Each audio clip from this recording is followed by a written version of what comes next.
Good evening, everybody. So it's time to play D&D again. I'm here with for the second week of our sort of overhead tour of the Beast World, and I'm joined by my beloved players, Mouse, Celius, Alora, and Lexi. Say hi, everybody. Hello. Hello. How are we feeling tonight?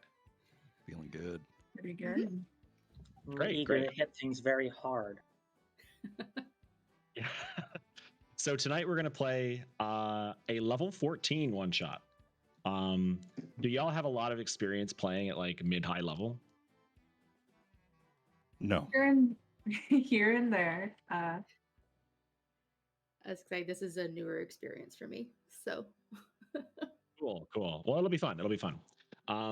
So why don't you tell me just a little bit about your characters and what we can expect tonight? Starting with Mouse. Go ahead. so Zula Tick is a possum Circle of Stars druid. She's a little out there, a little eccentric, and biggest way you can see her coming is she has bright colored beads and feathers all through her silver hair.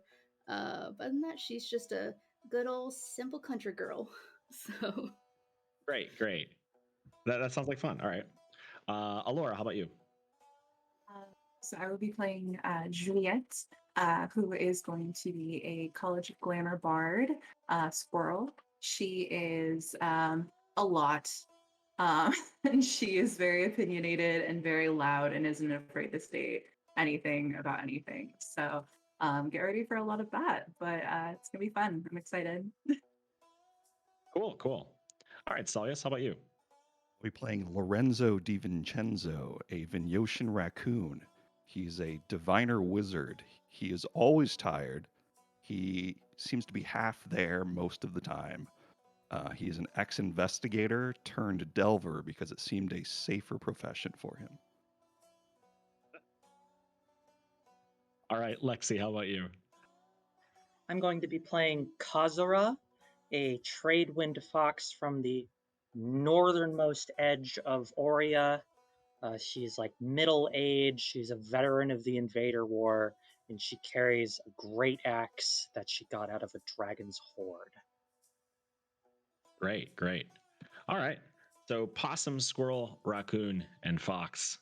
I'm looking forward to seeing what the four of you get up to. So if everybody's ready, we'll get started. All right. So we're going to pick up tonight in the Bation of Arneria, which is a continent to the east of Alamance, where we were last week. It is a huge continent, as big as as wide as Alamance is, and split down the middle by the widest river in the Beast World. To the west, nearest to Alamance, is the Bation, which is this expansive rainforest that runs for hundreds of thousands of square miles in every direction. And to the east, past the river, is the desert Balik of Arneria, and it runs just as wide, but much drier than in the west. Running through both of these sections of Arneria is a place structure called the Causeway.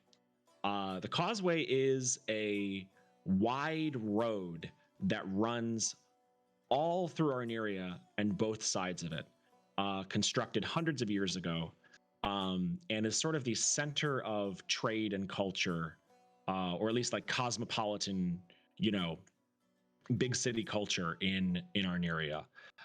It runs across the river and through the desert and through the rainforest all the way west into Alamance. It's 1,000 miles long, and it sits 100 feet off the ground. So think of it kind of like a modern highway in some ways, that just runs through a rainforest. Right now, the four of you are with your caravan. So for some added context, in case you weren't with us last week, or if you need a little bit of background, The four of you are a delving crew, which is a sort of group of contractors who travel the world looking for the type of problems that a Dungeons and Dragons adventurer would be able to solve. And in particular, you look for entrances to the dungeon, which is a supernatural force that runs underneath all of the beast world, and manifests in different ways in different places, but seems to be causing a lot of problems in the last few years. The appearance of this dungeon is actually what begat this cottage industry of adventurers who travel around and go from place to place. Everybody with me? Cool. All right. So right now you are with your caravan. The caravan of Litfeld is a mile-long wagon train, and every wagon, well, not every wagon, but a lot of the wagons belong to individual delving crews. And the way that your lifestyle has worked for the past couple of years is that you have sought the aid of scouts, or sometimes found them yourselves, but in any case found entrances into the dungeon, sometimes near and sometimes far, broken off away from this caravan to go and find them, and then come back with the spoils of war, as it were.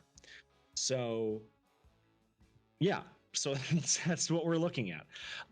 Right now, your caravan, Litfeld, is actually up on top of the causeway, but it is on its way down. You've come to a part of the causeway called a grand elevator, and there are several of these along the road, and they facilitate goods and people moving from the base out into the rainforest canopy that stretches as far as you can see, up onto the raised road that you've been traveling on.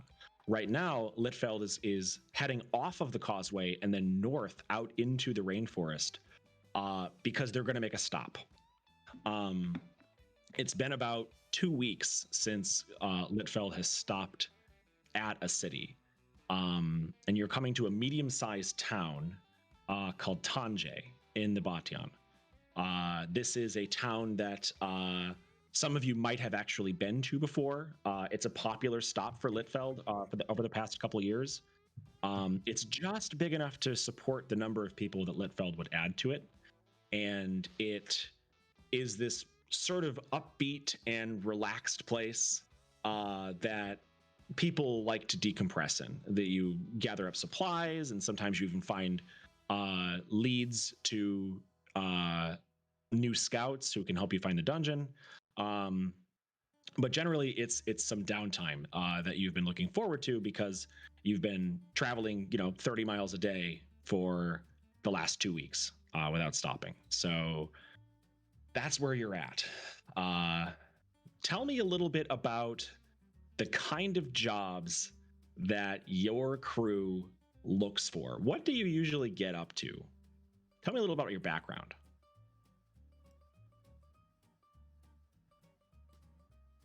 At this point, given how higher up on the echelon we are, we're definitely a little more prolific with the kind of jobs we take. Right? Sure. We're choosy about the kinds of jobs we take, since not every job is appropriate for a crew of our stature. Sure, that makes sense. And I'm sure all four of you have other things going on as well that, start sort of separate from your delving career at this point, because you've probably amassed a pretty sizable, pension, as it were. And, with that comes all the responsibilities. You got to hire the help, you got to get things going on. And there's a lot to do when you have a bunch of money sitting around. But in any case, so the great elevator is this wide, round disc, and it's suspended in a tube of stone of sorts. There are rings that run down to the bottom of the causeway, and a sort of spine that runs along the outside. And this disc travels down through them, carrying whatever's on it, down to the bottom, where it can head off of a short ramp and down into a road running north through the rainforest. So what you see as more and more of the line of 300 wagons gets onto this elevator is a bunch of wagons will line up, as many as they can make fit on the disc, and then the great elevator will take them down, and you'll see them disappear below the tree line as they head down to the surface. The process takes hours. There's a lot of waiting in line, which is one of the less glamorous and exciting parts of being a Delver. Is, you know, the part of everyone's life where you just sort of have to wait your turn. But eventually your turn does come, and you and your wagon come up onto this elevator and start heading down. As you do, the wagon ahead of yours, which is driven by a fairly new crew. Their wagon is not very decorated. There's not a lot of interesting attachments or anything on it. It's just a fairly straightforward wagon pulled by 2 horses. And there have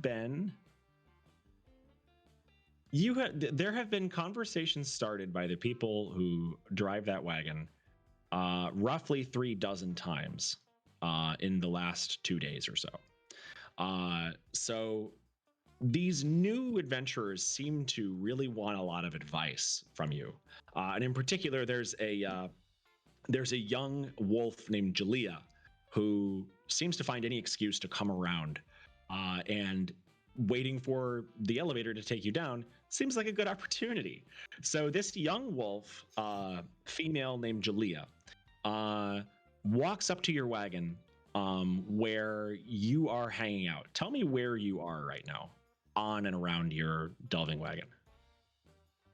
So Lorenzo is on the roof. He is sort of staring off into the distance. He's got some books around him, but he's not looking at those. He's just up on top of the wagon. Okay.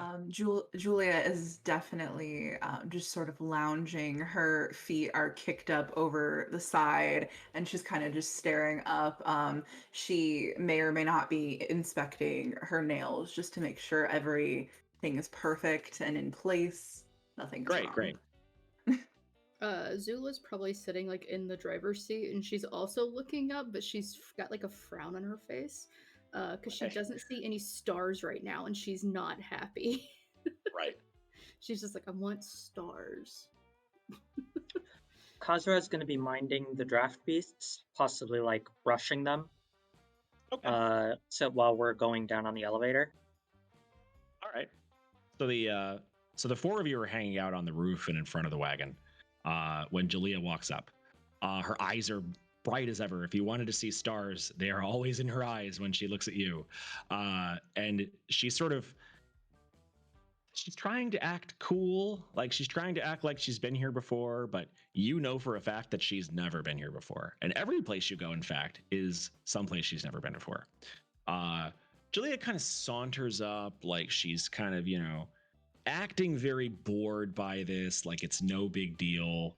And she looks at the 4 of you and she goes, "Hey, what's going on today? This is something, huh? Having to wait." It is the worst part of everything. Oh, don't mind Juliet. She just always finds something to complain about. Rightfully so. Jalea seems to pick up on this energy. Shoulder. Oh, yeah. Jalea seems to pick up on this energy, this kind of like, sort of over it energy, and she's mirroring it and kind of rolls her eyes. No. Yeah, absolutely. Oh no. So, do you have big plans when we get to town? Find a scout. Find a dungeon. Yeah, we're gonna be looking for work too. On our last delve, which by the way you happen to know was their very first one. On our last delve, we had gotten so much trouble because we were like unprepared, and I was like telling everyone that we had to figure out, all of the equipment and stuff beforehand, but everybody just wanted to leave. And now, I'm looking at a big wall and I have no way to climb it, and you have to pack all that stuff like beforehand, right? Like I know you guys like deal with this all the time, I'm sure. I just make stairs where I want things to be. Oh yeah, I'm trying to pick that up. I've been studying that, but I haven't quite cracked it yet. You'll get there. Kazra Don't isn't rush looking too back much. from brushing the draft beast and just says, "If you're not ready to go up or down a 100-foot pit, you are not ready to go into the dungeon." Oh, 100 feet. That's nothing. I used to do 100 feet climbs in my training when I was, getting ready to head out for the first time. We had a 250-foot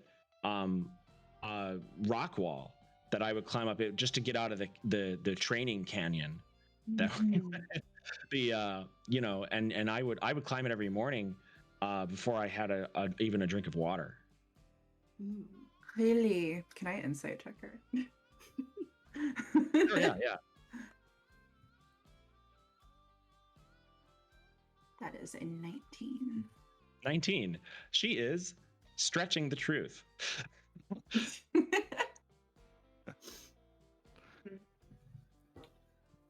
Go on, continue to tell us things that you think will impress us. She looks a little bit hurt by that. You've sort of Jalea always seems like she's in like a vulnerable place. Every time she's dealing with you, she's kind of always waiting to see how you'll react to what she says. And when you say that, she kind of like seems just slightly taken aback, especially because you're sort of paying attention to her right now. Oh no, I was just it's no big deal. I was just telling you about the training canyon, but yeah. Anyway, I guess I'll let you go. If you need anything, you should find us. When we get to town, I heard that Tanjay has this restaurant, and you should eat there with us. I heard the food is really spicy. Are I'm you down going for it. into another dungeon? I don't know. Maybe.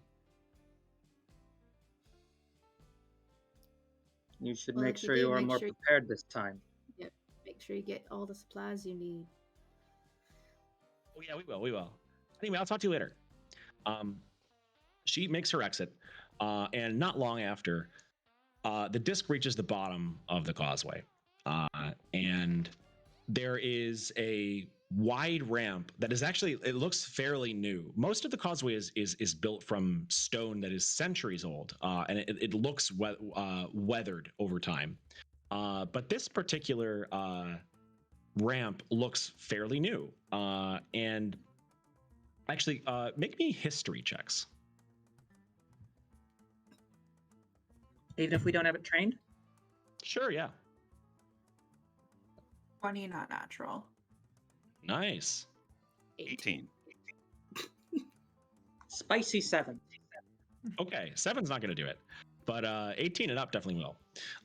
So you know that this ramp used to be stairs, and it's been converted specifically because of people like you, because there's this influx of constant need to get wheeled vehicles down these steps.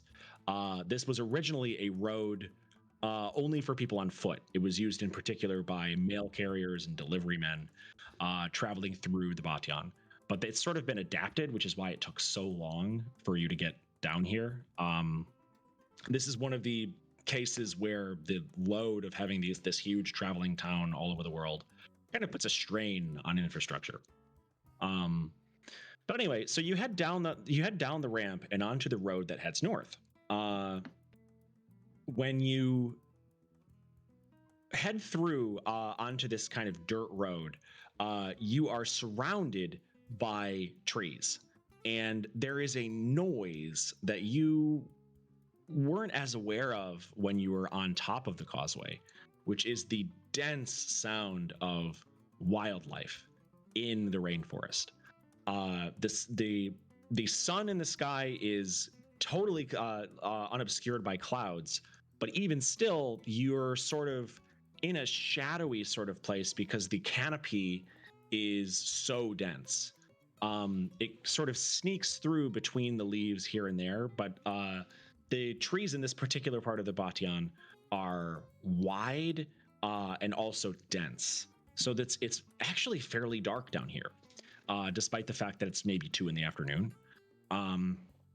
You're heading through this road, and honestly pretty grateful for it, because it looks like if you went off in any direction, it would quickly become impossible to take the wagon with you without some kind of special equipment, because there's so much underbrush. You hear the sound of monkeys playing up in the trees not far away, and there is a sort of low din of insects and sort of teeming life down in the rainforest. Do any of you want to do anything as you travel on?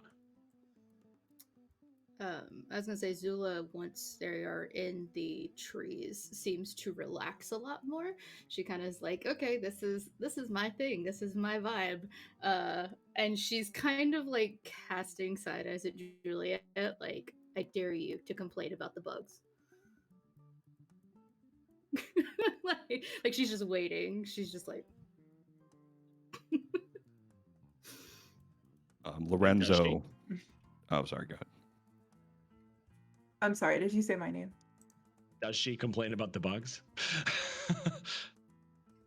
No, actually, it is too hot down here. She complains about something else. All right, Lorenzo. What is Lorenzo up to? Well, now that it's finally dark, he's actually like seems a little bit more active. He's kind of looking around now, and he looks over at Zula and he's like, "Who was that girl? What was that about up there? Who was she?" It was Julia, the one that keeps checking in with us. Oh, And she points ahead to the caravan ahead. She's with that team. She's just coming by to say hi. seems Miss nice. Juliet over here had to make a comment, and she kind of smirks a little bit. It is like the 17th time in the last, 8 hours? Remember that? Huh? What's Kazar up to? She's also on like the driver's bench and such, and she's not really complaining, but when Juliet mentions the heat, she sort of like snorts in agreement and is absently like swatting kind of one of her huge hands at the air as she swats away a bug. She's not from this kind of weather, and even years on the road have not made her used to it. Sure, that makes sense. As you travel on the road, you can see up in the trees to your left, hanging from one branch is a sloth, an uplifted sloth. He's couldn't be older than 10 years old or so, and he's wearing sort of loose-fitting clothing and hanging upside down with his arms up in the air, but actually toward the ground. And when you look up and see him, he waves. Oh, hey. Hey, buddy, how you hanging? You know, hanging in there, hanging out. You see anything interesting in the last few days? Well, you're interesting. Look at all I the know. wagons. Did you see the one did you see the red one? The red one, oh man. And then there was the one with the big bow on it. Mm-hmm. You're Yeah. sort They of would have you're getting farther away from him as you have this conversation, because you're sort of passing him on the road. Well, just keep your eye out, and if we pass by again, let us know anything else. All right, so you travel on the road, and it's not supposed to be too far until you get to the town of Tanjay. Another hour or so, or less even, maybe 40 minutes until you reach Tanjay. However, 40 minutes passes, and you don't reach Tanjay before the wagons ahead of you stop for some reason. Now you're about 80th in a line, so you can't see all the way to the front of the caravan from where you're sitting right now. But you do know that the whole caravan has stopped. What do you do? if we were at Sirons, this would not have been an issue. but they had to put us all the way back there. Ugh. Zula just kind of rolls her eyes and she climbs up top with Lorenzo and is just kind of like trying to like stand as tall as she can Sure. to see possibly what's going on. Zula's not the only one to be doing this. There are actually people starting to wonder what's going on. This is pretty unusual. And there's people wondering what's going on in wagons ahead of you. And they're sort of also like craning their necks to try to see like, what the holdup is. Some of the grumpier ones are starting to call out like, hey, what's going on up there? But there's not like significant unrest or anything yet. Just people are curious. Khazra, I actually want to use my Vulpine deduction here to find out if it would be smart to break out of line and bring the wagon up towards the front.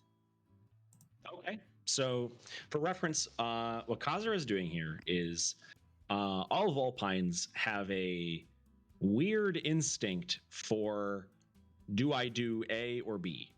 They have a certain supernatural means of deducing the best course of action given a closed set of, ways to go. So right now, Lexi's going to make me an intelligence roll, unaltered by any skill. That is a 13 on the dice. 13. And remind me what you have to beat to get good information from this. DC 10. It's DC 10. Okay, cool. So with a 13, you know that it is likely that if you got out of line with the wagon itself, you would probably start a chain reaction that would quickly render you unable to move forward anyway. They generally frown on that for this very reason, especially on narrow roads like this, because, well, I mean, you're just one of many. So what you do see is a woman on a horse who's running up from not running, but she's riding up from the back. And she is dressed in the uniform of a defender. Defenders are the kind of city guard of Litfeld. They keep the peace and they, take care of the drunk tank. But Litfeld is largely self-policing, so they're not like police officers or anything. They're more like there to make sure that what you were just considering doing doesn't actually happen, and also to keep everyone moving forward in an orderly way. This one in particular, you know her. She is the chief defender. She's a bear, and she has a large, broad body, and she looks and acts very strong. She can be kind of a lot to deal with sometimes, but you've been friendly with her in the past. And her name is Sabine. Sabine is riding up from the back of the caravan toward the front. Do you want to do anything as she passes? Khazra is going to whistle to get her attention. Sabine turns her head toward you, and then stops, like slows to a stop for a minute. What's up? I'm a little bit busy. What's going on? I have a report, but I'm not sure it's credible. I think we might have gone the wrong way. We are a little bit lost right now. We're trying to figure things out. We might not be moving for a little while, though. I have to go. And do you stop her? No. Okay. If you don't stop her, then she rides off. So what do you do? How do we get going the wrong way? Juliet's gonna give a very long sigh. I do not know about you, but I want to know what is going on up there. So, bye. And she just starts walking. So Juliet is just leaving. Is anybody going with her? I can kind of like find out. Yeah, I'm gonna cast Arcane Eye and just like send it up front so I can look and see what's happening. Okay. How far can your Arcane Eye go? So it starts 30 feet from me, and it can move 30 feet per round. So it's just going to meander. It's invisible. It's just this like, if you could see invisibility, it'd be this like little orb. It's just going to like slowly head up to the front of the wagon. It probably takes it like 3 minutes to get up there, So it's really going the same pace as Juliet. like a walking pace. Yeah. What are the wagons in front of and behind us? Like who's on them? Well, in front of you is Jalea, who is trying not to look like she's looking to you for guidance, but might be. Behind you is actually a supply wagon, and it's just sort of waiting. Zula will kind of just make her way up to Julia's wagon and just kind of lean against the side of it. Okay. Juliet's gonna go do her thing and go be nosy like usual. I guess we just take our time. Just wait it out for a second. Are you gonna go with her? I can watch your wagon if you want to go with her. I can get one of my other crew members to drive this one if we start moving forward, and I'll drive yours. No big deal. As she says that, actually, Kazra is going to walk by, and she's going to put her hand on Zula's shoulder and say, "Come on," and then flip a coin to Julia. Say, "Watch the wagon." Oh, okay. No. I have plenty of money, but yeah, okay. Yeah, no big deal. No big deal. I'll watch it. Make sure Lorenzo doesn't fall off. You can like see. I mean, I appreciate. Zula just kind of smirks and I'm just like, oh, I'll talk to her. It's good. Like, you're stuck with her now. Oh, So cool. is Lorenzo staying? Yeah, his arcane eye is gonna go. So the 3 other party members are leaving, and Lorenzo is staying. Yeah. I guess. Are you sure you want to do that? Second thought, maybe I'll go with them. You know. Yeah. What's your name again? An intervention. Cool. He's talking to the wolf. He's like, what? What's your name again? No. If you want to stay, like, No. Palm but, Lorenzo's head and pick him up. Oh, yeah, I'm gonna go. okay. So everybody's going toward where things are happening. And the arcane eye is gonna go backwards to keep an eye on the wagon. So at one point that's they're a great idea. Okay. So the 4 of you head forward. And so if you're 80th in line, oh boy, sorry, I get caught up in these math equations lately. But if you're 80th in line and each wagon is 20 feet long and there's a 10-foot space between them, how long is the walk? No. It's about a 5-minute walk. 2,400 feet. That's good. So you walk 2,400 feet or so to the front of the caravan. The first wagon in the caravan it's like an administrative wagon in the caravan. And it's actually broken off from the others and is riding around in a circle. And it is riding around a circular disc. There is a sheet of stone that is just sort of along the side, and the road doesn't perfectly bisect it, but like about 2/3 of the way through, this circular region of straight, smooth stone is sitting in the middle of the rainforest. There are trees all the way around it, and it looks like someone took a cake cutter to the earth itself and just cut a circle in it and pulled out whatever was here, leaving behind this smooth, flat stone that's a few miles across. It's huge. What do you do? Well, I found the holdup. That's pretty bad. Yeah, that's weird. Huh.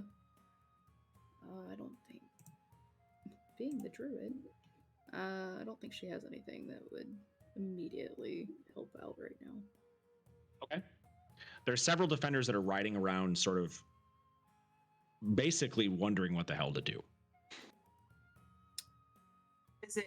It's completely covering everything? Like there's no way through, is there any space above? Well, I mean, you can walk on the disc itself. It's Oh, even okay. with the ground. It's even with the ground. And so there's no pit or anything. It actually runs perfectly flush with the way that you'd walk. There's just rainforest, and then there's nothing. You step onto a big stone stage, basically. Knowing, because I've got polar sense, which lets me know that I'm like whatever direction north is at all times, and knowing where we were going, I wouldn't happen to have any sense whether or not like we are or have been going the right way or not, would I? Oh, sure. I mean, you were walking on a road that is literally impossible to stray from unless you want to plummet 100 feet into a forest. So you probably didn't get sidetracked on the causeway. And it's a safe bet that you took the right great elevator because the next one isn't for about 100 miles. So unless you've entered a coma for several days of travel, this is it. This is the right place. So you've actually probably been here before. And the last time you were here, and it's hard to pick out landmarks in a dense forest that goes on and on, but you have the general impression that Tanche used to be here, and now it is not. People are trying to make heads or tails of that right now.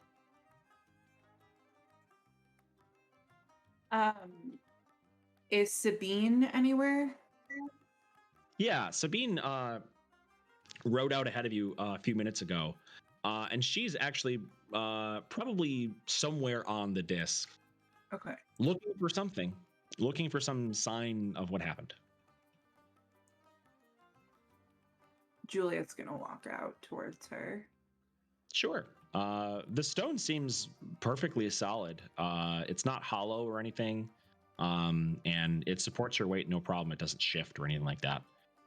You walk out to where Sabine is, and you notice just how hot the sun is when it isn't covered by anything. You've been walking for a little while in the rainforest now, and it's basically the desert sun. And the stone that you're walking on has actually caught the sunlight, and it's pretty warm. This So is you what walk my up to worst Sabine. nightmare. So you walk up to Sabine, and she is studiously investigating, as if looking for clues, like a sleuth. Ah, citizen. You can call me Hi, Juliet. Juliet. Hi, Juliet. Okay. Uh, Good talk. I have to say So citizen what because I'm looking for crimes. I see, and she looks around. Is there anybody else near them? Well, this is a pretty wide area, and right now it's mostly just defenders that have arrived here yet. But people are even now starting to follow your lead and moving forward to look and see what's going on. The arcane eye can see this too, by the way. Unrest is growing. Like, what the hell's going on? And have you found anything yet? Well, Sabine stands up, dusts herself off, puts her hands in her hips. The ground here is stone, and stone is very heavy. I think I have no idea. She's a genius. Have you seen anything? She looks really hopeful about this. I can get an aerial view if you want me to. Ariel's view. Yeah. And Zula kind of shakes herself out, and you see her kind of do a little thing, and you see a dragon constellation kind of pop up on her shoulder for a second. She's going to use one of her starry forms. And these incorporeal wings, star-like wings, shoot out, and she shoots up into the air as part of her druid features. Sabine just watches this with awe. That's incredible. Really So cool. you fly up into the sky. Mm-hmm. What are you looking for? You see rainforest, and perfectly circular is this cut out of the rainforest that has just been replaced with this smooth stone. It's not perfectly or unnaturally smooth. It just looks like a stone shelf has Just is appeared. here. She is looking, I guess, towards the outer edges of the circle to see if she sees movement of like maybe people that were like Sure. like if this was sudden, they kind of scattered and are slowly making their way back. Cool, yeah. So she's kind of keeping an eye out for that. Well, you don't see any sign of the denizens of the town. There's no one here that doesn't look like they came from Litveld. So there's no one from Tanjay is out there. There are quite a few people from Litveld that are kind of also investigating this. Nobody can figure out what's going on though. Huh. I'm not seeing anything from up here, guys. It looks like somebody just took a big stone plate and dropped it. I mean, here's the thing, right? So this is here, right? But is it like really that important? Can we just like keep going?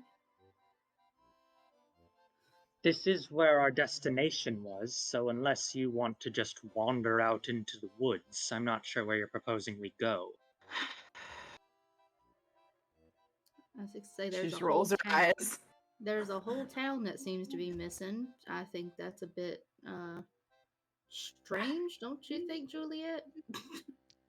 I mean, yes, but I mean, a town that probably had a way for you to take. I do not need bath you to and explain it to relax. me, Zula. I know. What's How is Lorenzo on up the to? other side? Like, is it supposed to be here or is it like past? Is Lorenzo here now? Yes. Can you say that again, Lorenzo? Sorry. Yeah, what's underneath it? Has anybody looked yet? He gets on his knees and like puts his ear down and like starts tapping on the stone. Okay. It seems to be solid stone. If it's hollow, it's too thick to tell from where you are now. Like dig Kazar under- is going to like stalk around the stone to see if there's any illusions as part of it. Sure, yeah. So you roll me an investigation check. Actually, both of you do that.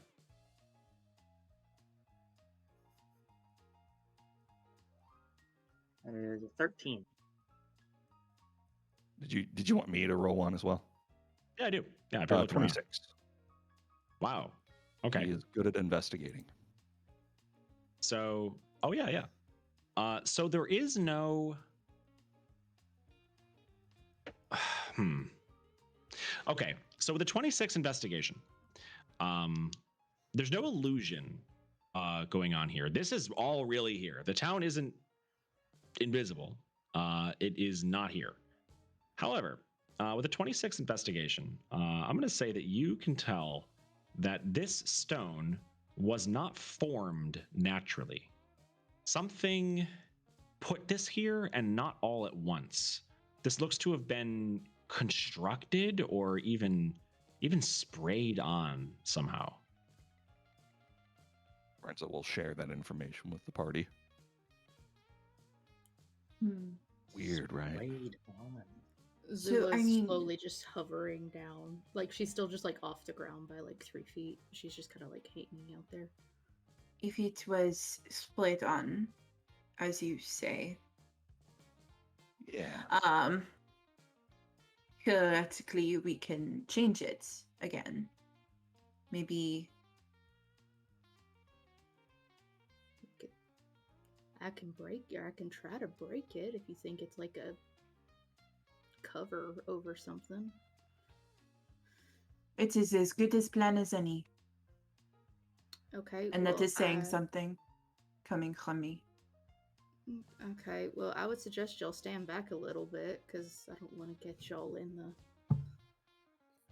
And she kind of like moves over to where she's also kind of at least 30 feet away from everybody. um, and she's going to land on kind of this section of the circle, and she's going to cast Erupting Earth. Erupting Earth. Yeah, you choose a point that you see in the ground within range. A fountain of churned earth and stone erupts in a 20-foot cube. And she's just essentially just using this thing to like dig up this stone. Cool, yeah. And so, Okay, yeah. remind me how big the cube is? It's a 20-foot cube. Damn. Okay, so this thing really digs. What level spell is this? This is a 4th level spell. 4th level spell. Okay. So you set your hands on the stone and do the good stuff, and your druid magic rattles the stone in a closed space. But rather than erupting up, it fails to do what you're expecting it to do, because instead the ground falls out in that cube. The stone just collapses in the general area of where the spell was cast.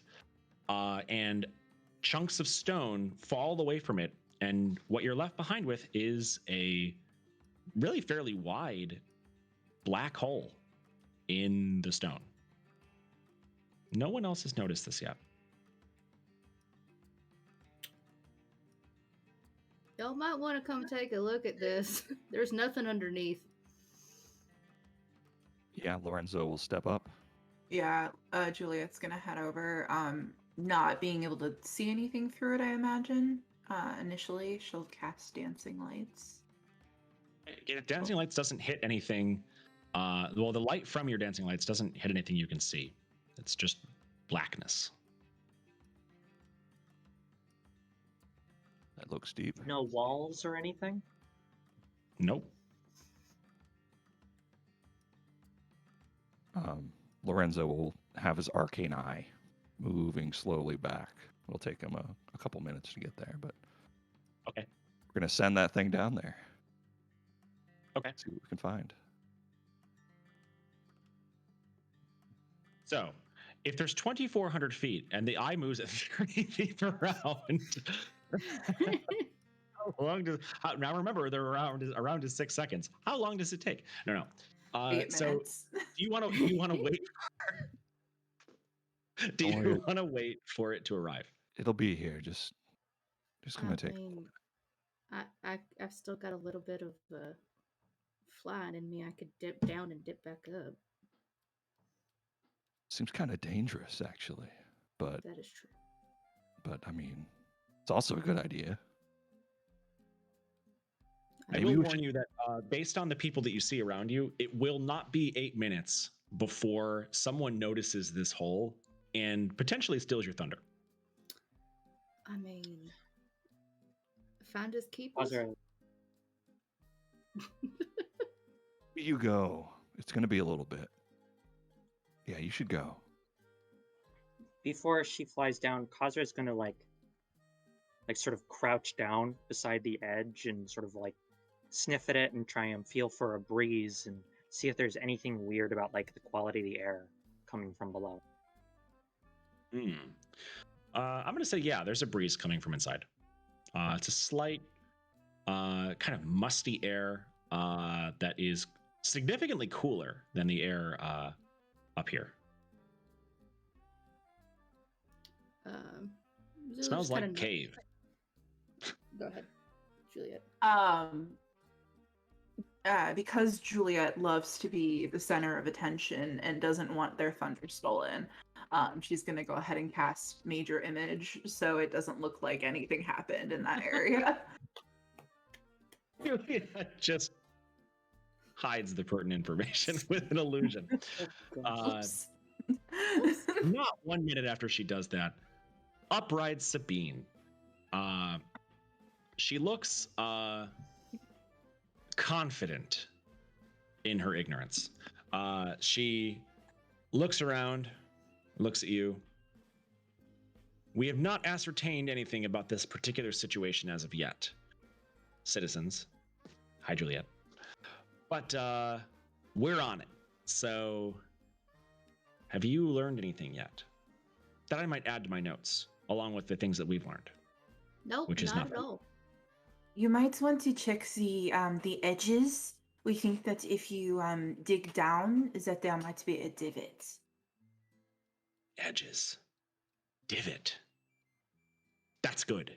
Okay, I'll be back. She rides off. So okay, here's the arcane eye. It's back. You sit around for a few minutes, and eventually, you kind of have to take Lorenzo's word for it because it is invisible. But Lorenzo assures you that the eye is back. Yep. It's right there. It's going and it's down. All right, so you're sending it through the major image. Yep. Okay.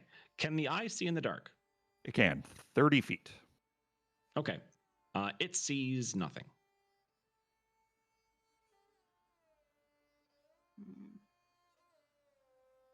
Are you sure that you had something cast? Yeah, I'm pretty sure. Because like now I can see like invisible stuff around me for like a little while. So I think I did. I'd prefer to look with my own eyes. No offense, Lorenzo. Don't fall. Just my eye, but And Zulia just takes out a rope, kind of like, and ties it around her waist, and just is like, and she starts to hand it to Julia, and then just turns to Kazora, and just like, if I tug, just pull me back up, because this thing may decide to stop working on me at some point. She takes it without a word. She has done this before. Thank you. And Zula just steps, and it's funny because you like where the hole was, she just kind of steps and just kind of hovers there for a little bit, then turns and just goes bye, and like lowers herself down into the hole. And the rope is 50 feet long, so 50 feet. she'll go down as low as so she'll go down as far as the rope until the rope goes taut. Sure, yeah. So the rope, so the three of you up above watch the rope as it disappears underneath this illusory surface part of the stone shelf. You watch it go 10 feet, 20 feet, 30 feet, all the way down to 50 feet, at which point it stops. And nothing. You don't hear anything yet. And Zula doesn't see anything either. She is in this area that she senses is very large. There is a slight breeze, and any noise that she makes disappears into the abyss. It's very strange, this sensation. But when she goes down 50 feet and reaches the end of the rope, she's just hanging, suspended in this inky black void that she can't see the edges of. Just so you know, you're about maybe half, 3/4 of a mile in from the edge of the of this stone circle. That's comforting. That's great.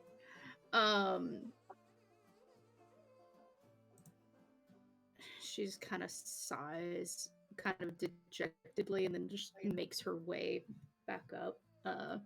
The last bit of her dragon form, because the dragon form only lasts about 10 minutes. So she's quickly making her way back up to the top, and she grabs the edge right as that form like drops, and she's like, Kazer helps her up. On her way back up, she feels something, and she can see in the dark, right? Yes. Okay, so she feels something. She sees it before she feels it, but she almost doesn't even spot it because it moves so fast. A crossbow bolt whizzes past her ear. It's just a speck in the darkness, and then it's gone as quickly as it came. And then it's gone. Y'all just hear shit, shit, shit. Get me up, get me up, get me up, get me up. So she hears that she's coming up. So hear me out. Like, you could drop her. It would be Somebody funny. just tried to shoot at me. Kazuo just pulls her out. Yeah. And Zula's just Okay. somebody just tried to shoot at me. I don't know where or when or what. But something just went. So what do you? Did the arcane eye see that? Nope. Somebody shot at you.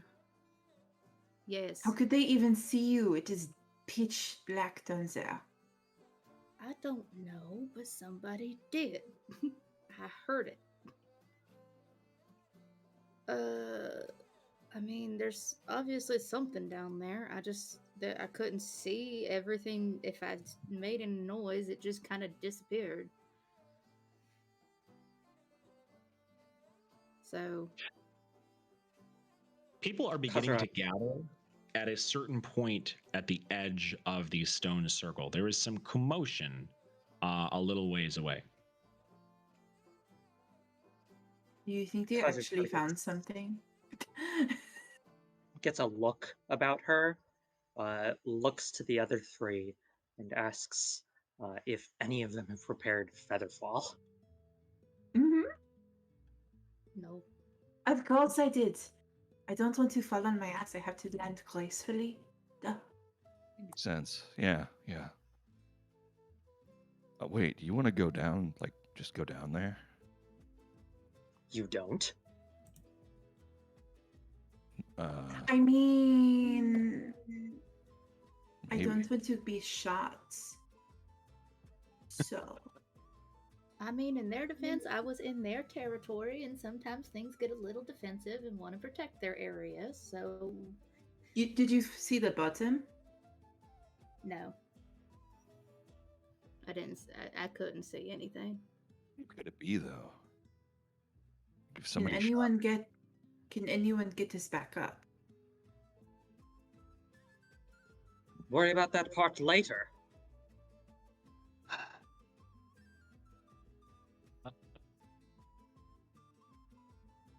No, I did not. Not today. Tomorrow. It might be too late though. There are a lot of people who are interested to know like what's going on here, and you get the feeling if you wait 8 hours, this problem's going to be solved, or at least they'll know more, and it will have passed you by. I don't think we have the time to sit around and wait. Well, yeah, we can go down there and We're a creative crew. We can come up with something to get back up once we get down there. We've always have. yeah, it depends on how deep it is. Yeah, we could do that.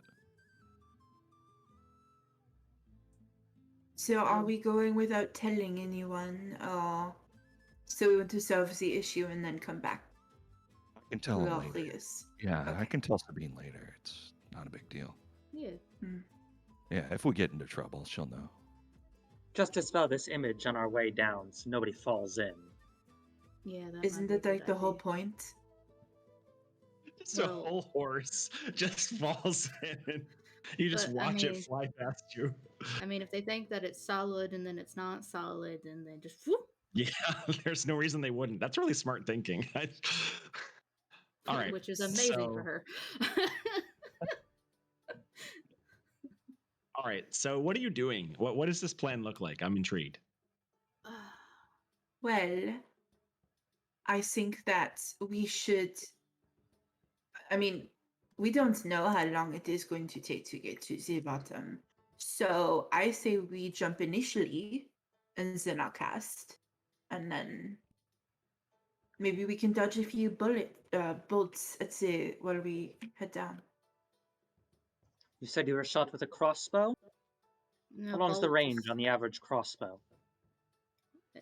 60, I think. 60 to 80 feet, I think. A few Maybe- 100 feet at most? Yeah, Yeah. I don't Can't be do that far. pews. Don't Not you my problem. And I got a All few right. things I can shoot back if I need to.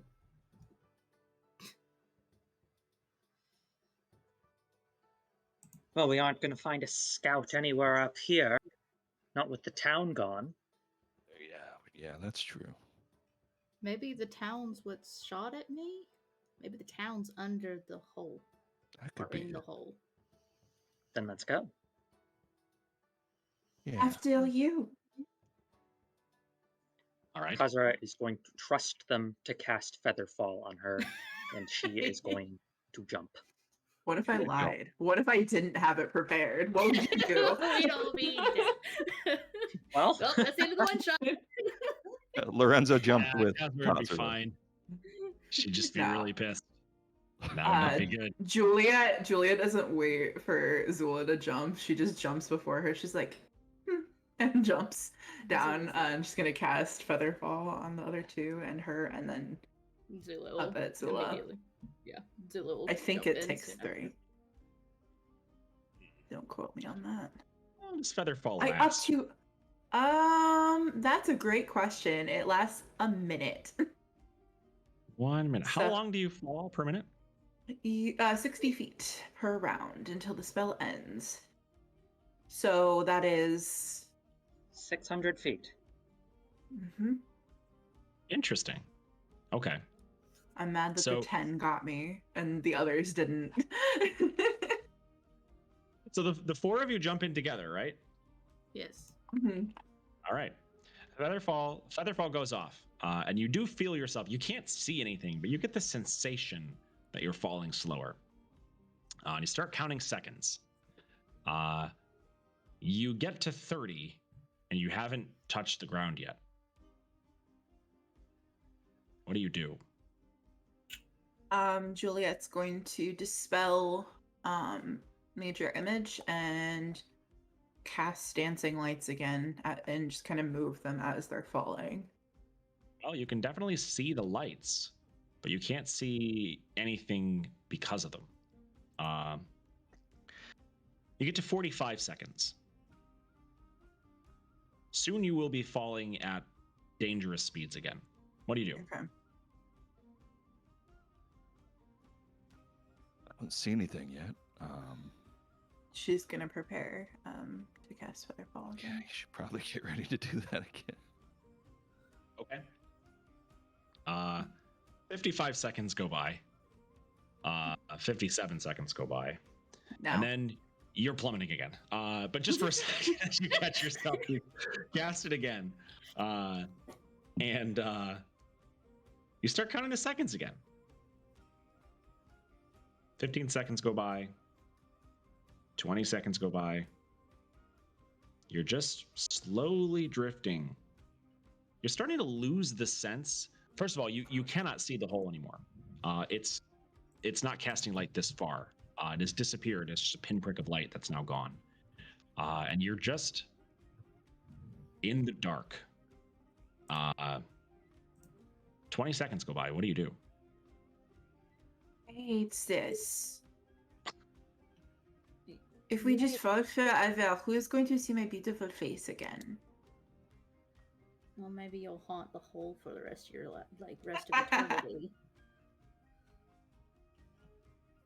I'm trying to figure out if Zula can do anything. She can polymorph a few people. You're about 700. If you've been falling at normally, you've fallen about 800 feet now. That's like to put that in perspective. Think of an 80-story building. You have fallen that far in the last minute and a half. And you've been falling. Keep in mind, you've been feeling the sensation of falling continuously for the last 90 seconds. And you've just hit this like bottomless pit, it seems, as far as you can see. So here's the thing, right?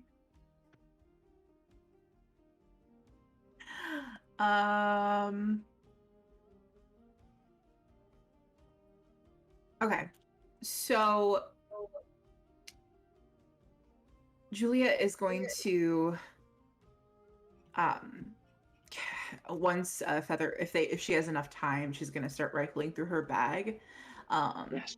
and she's going to pull out um a pashmina. She probably has a ton, Okay.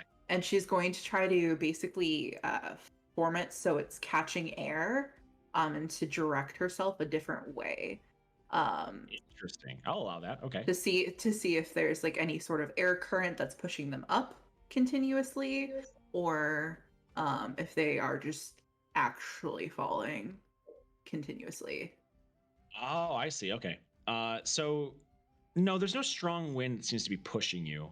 You're falling through a slight breeze that does catch the pashmina just enough.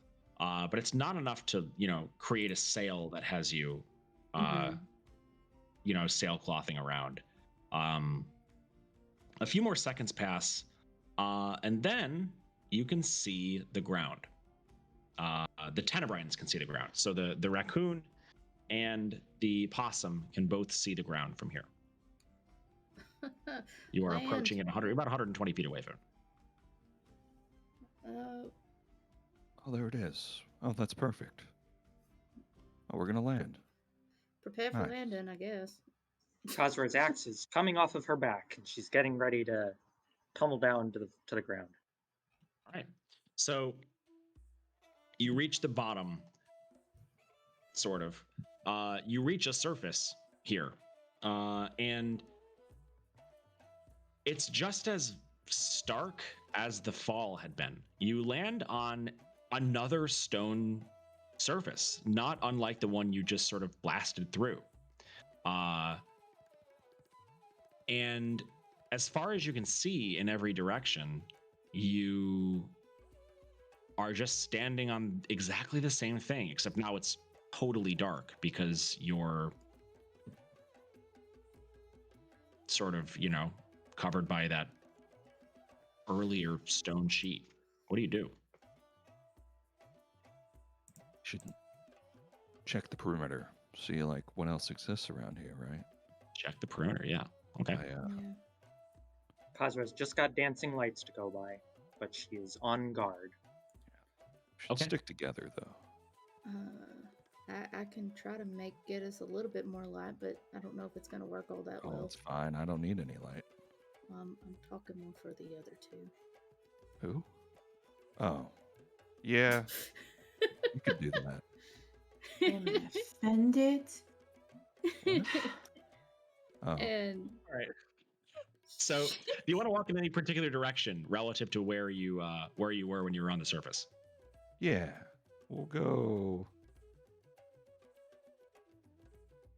Basically, the direction, like the closest edge, Oh, okay. Yeah, yeah. as we can remember. We probably don't have the greatest sense of direction around here, but No, it's not too bad. Yeah. Provided you haven't been spinning around a lot while, falling slowly, you probably have your bearings somewhat. So you walk toward the nearest edge. That's good thinking. On your way there, you pass a metal capsule.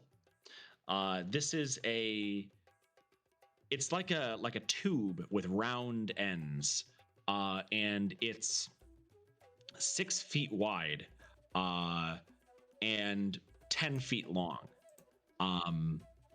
You can't tell what color it is because you have dancing lights.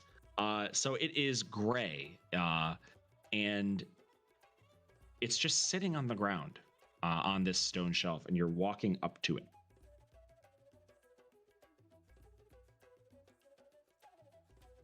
Six Was feet that- wide and 10 feet long. Yep, it's 6 feet in diameter, and it's 10 feet long. This thing is big.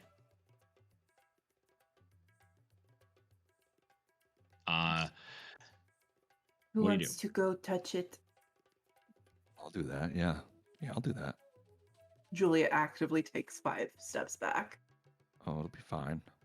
Lorenzo will walk up to it and just like eye it at first, and then he'll touch it, sort of just sort of rub his hands around it, trying to figure out like if there are any seams. Okay. Get close to it, tap on It's it. a smooth metal. When you tap against it, you notice that it is hollow. It is an empty shell of some kind.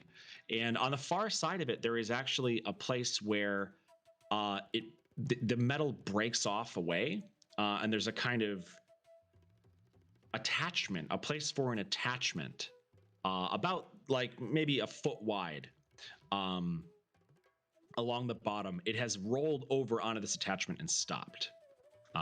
It's light enough that you could probably push it. Yeah, as part of the process of just like looking over this thing. He seems totally engaged, right? He's sort of leaned over and has forgotten everything else about this entire situation. He's only interested in this capsule. Interesting. So Okay. pretty much just manipulating it in every way he can to figure Yeah, out a little bit more about it. On that part that I told you about, where it isn't perfectly, its shape, you notice that there is a hole, about maybe 2-3 inches wide, in the center of this place for an attachment, and it leads into the inside of this thing. Yeah, getting real close. One eye up in there. Yeah. What's inside of this?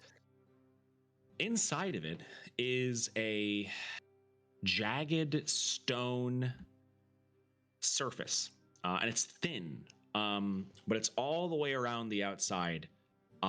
There is this kind of flaky stone material that is gathered all around the inside. It is the same color as the ground you're standing on. That's weird. It doesn't look familiar to Lorenzo, does it? Like, is it something he'd recognize at all, or is it sort of an alien sort of? Roll me nature.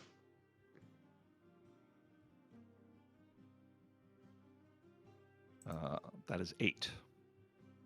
Nope. Not very good. This is strange to you.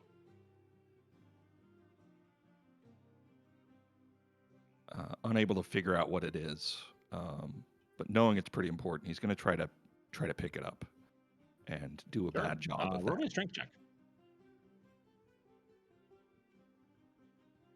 That is 13. Okay.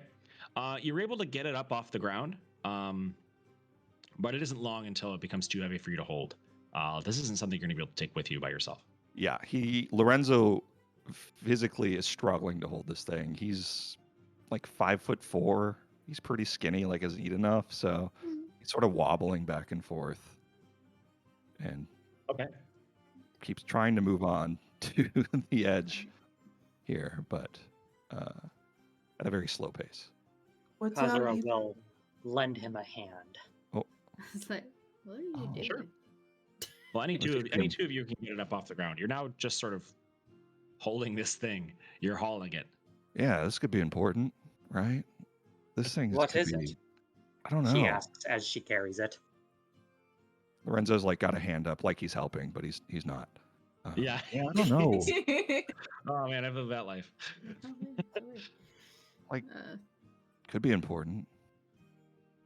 Maybe. What did Juliet and Zula think? Juliet is kind of I mean, it's metal, so it's got something going for it. It's valuable in some sort of respect. She if she could take a look at it just to see if she can find any like markings on it, anything that might discern it from. Sure. Yeah. That'd be like an investigation check, or would that nature? Okay. Let's do investigation. Yeah. 22. 22. Okay, with a 22, you see there is an engraving on the side that was along the ground before the two of them picked it up. So you're kind of underneath it, looking up and sort of taking a look at it. And you find an engraved script. You don't recognize the language, and it's a sort of scratchy but also very precise script that is just running in a strip along the edge of this surface. Hmm. She will relay this information to the party. Okay. Does anyone know what this says? Oh, maybe. Maybe, yeah. Yeah, I can I'm do not the that. smart one of the bunch. Yeah, I can try that. Lorenzo will cast Detect Magic Okay. first, Yep. because he has to. Okay. There's no magic on it. No magic. As a diviner wizard, anytime, let's see, make sure I get this right. Yeah, sure.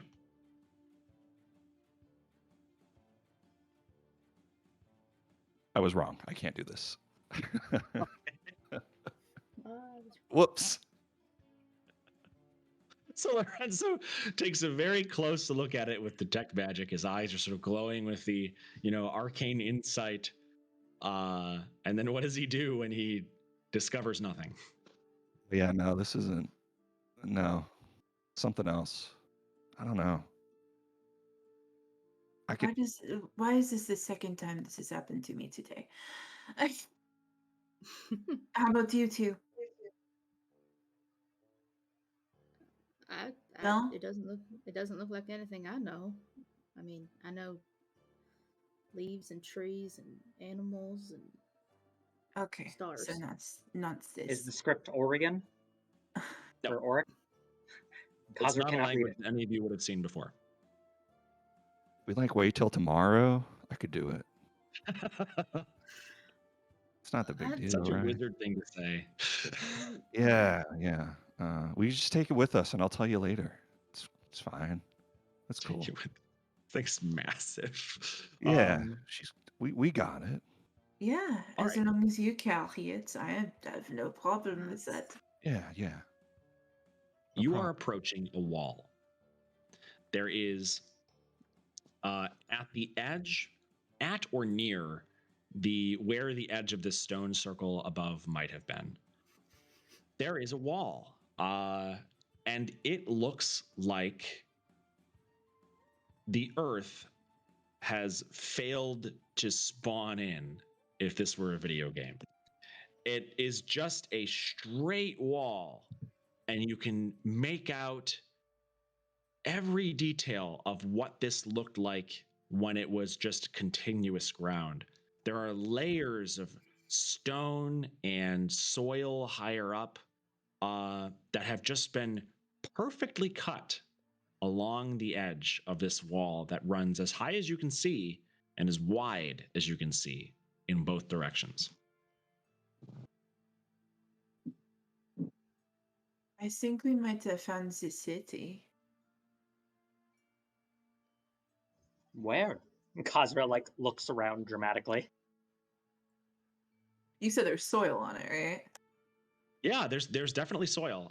It looks so you're down too far for there to be soil where you are now. But if you look a little higher up, you can definitely see the beginning of like thin strips where there was earth that was cut out. How tall is it, would you say? Taller than you can see. So did someone just take the city? I mean, I can try to get up there, but I don't know what the rest of you are going to do. So Walk around. Yeah. It was pretty okay, big. I am more impressive than you give me credit for. And she is going to. I'm gonna regret this later. She's going to use her vaulting poise and try to run up the side. Oh, cool. Okay. She's gonna fully dash too, so she can hopefully make it, but we'll see. Will you read me the text of Vaulting Poise? Cosmo's going to get ready to catch her. You can move along a vertical surface on your turn without falling during the move. All right. That's 70 So- feet for dashing. So you run, scamper basically, up the wall. And you go 10, 20, 30, 40, 50, 60, 70 feet. In a double move in 6 seconds, you're sprinting straight up the wall. It's incredible to watch. And then you're at the top, and the momentum that carries you forward and sort of facilitates this move up starts to wane. And then at the very top, you can feel gravity say no. What do you do? She's gonna try to dig her hands into whatever is in front of her, whether that be soil or whatever, like wall. Yeah, hit me with athletics. Athletics, okay. Yeah, it's like a climb check, I think. Man, I really wish I was playing a monk right now. That was a natural 1. So 3. You scrabble against the stone, but you've stopped at a point. Man, if you thought ahead, you definitely would have saw this.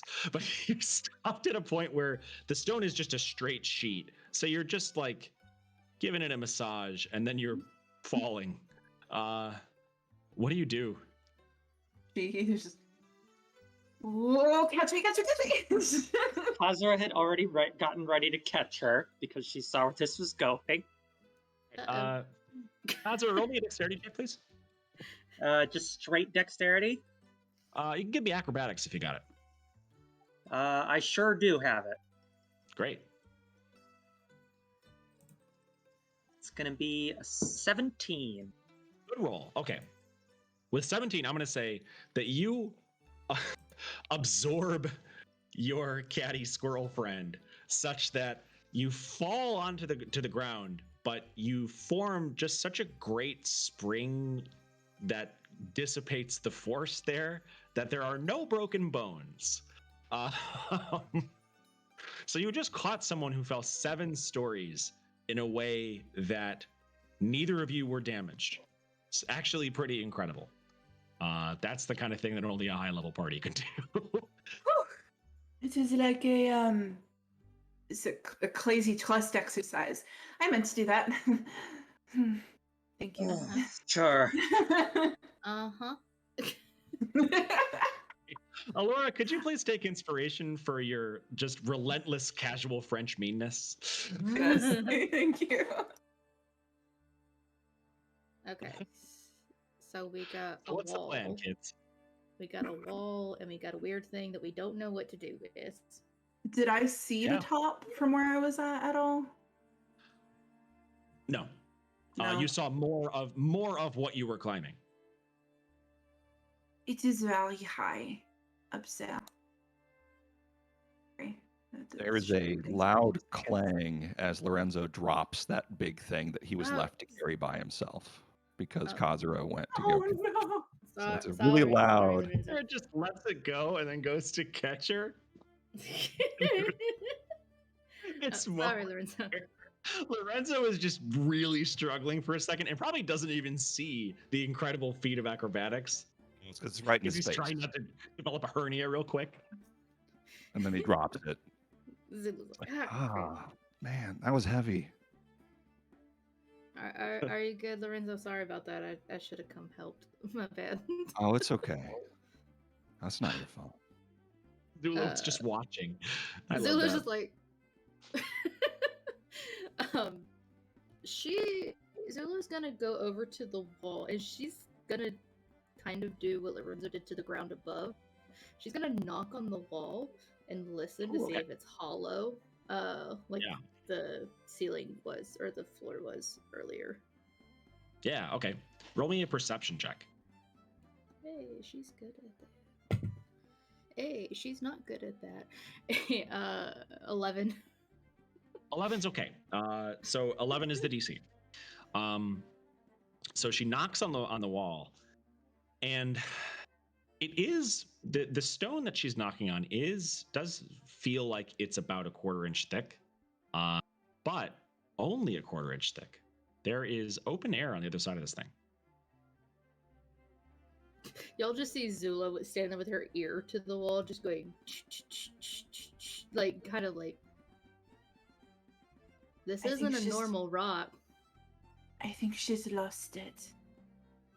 No, come, Juliet, come listen. If you like, just or anybody, come listen. And she's like knocking on the wall, so anybody else that wants to come listen is like, it's not a normal rock. It's When you because listen it to looks. when you listen to the knock on the wall, there is a response.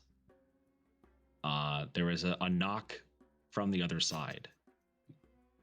Oh no. And there are 2 knocks from 2 different places on the other side. And then there are 16 knocks. There's just a choir of them tapping against the stone from the other side. Hello? Can anybody hear me? The tapping stops. They didn't laugh at whatever that was. That was weird. Juliet's gonna immediately start looking around them. Suddenly there's a crash. There is a loud sound as something bangs against the wall on the other side. Something is trying to get through. It is rapping against the stone. Boom, boom, boom. Taking a step back, for sure. All right. So a few more strikes. Yeah. Kazra is going to approach it, and she is going to knock on the wall in turn. And by knock on the wall, I mean she is going to try to break it. Okay. Attack the wall. Are you using a weapon? Yes, she is actually going to use her weapon because it is a magic weapon. I am not afraid Right. to use it on it.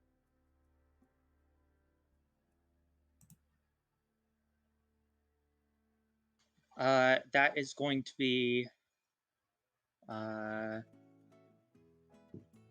25. 25 is a solid hit. How much damage you do? I also do 25 damage. 25 damage. Okay. Nice. So Kazura rears back, scoots someone out of the way, and then swings at the wall. At about the same place that the banging is coming from. And with the cooperative effort, there is a collapse. The stone sheet that makes up the wall crumbles away all at once. A critical point hit as a crack just spreads out in either direction for 20 feet. It falls and topples in, and there is a storm of dust that assaults your eyes. It coats your tongue and kind of you cough a little. And as it starts to clear, through the dancing lights of this dark little cavern, you see silhouettes. 3 silhouettes, 8 or 9 feet tall, rear up. They're coming up from their place, banging against it. And you see insects. They are taller than they are wide, and they have 8 eyes running along the sides of their heads. They have a pair of antennae and 4 arms. Each of their arms is holding, or each of their hands rather, is holding a mining implement. There are 2 shovels in the lower pair of arms, and 2 pickaxes in the upper pair. There are 3 of these things, and they are rearing up, first as silhouettes, but then you can see them clearly through the dust. Roll initiative for me.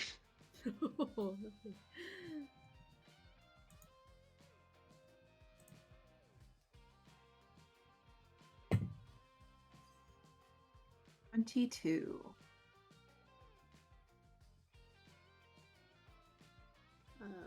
14. 20. And Lorenzo? 6. Right.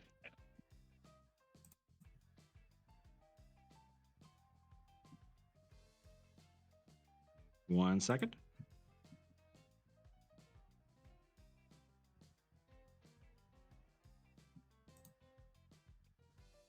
All right, Juliet, you're first.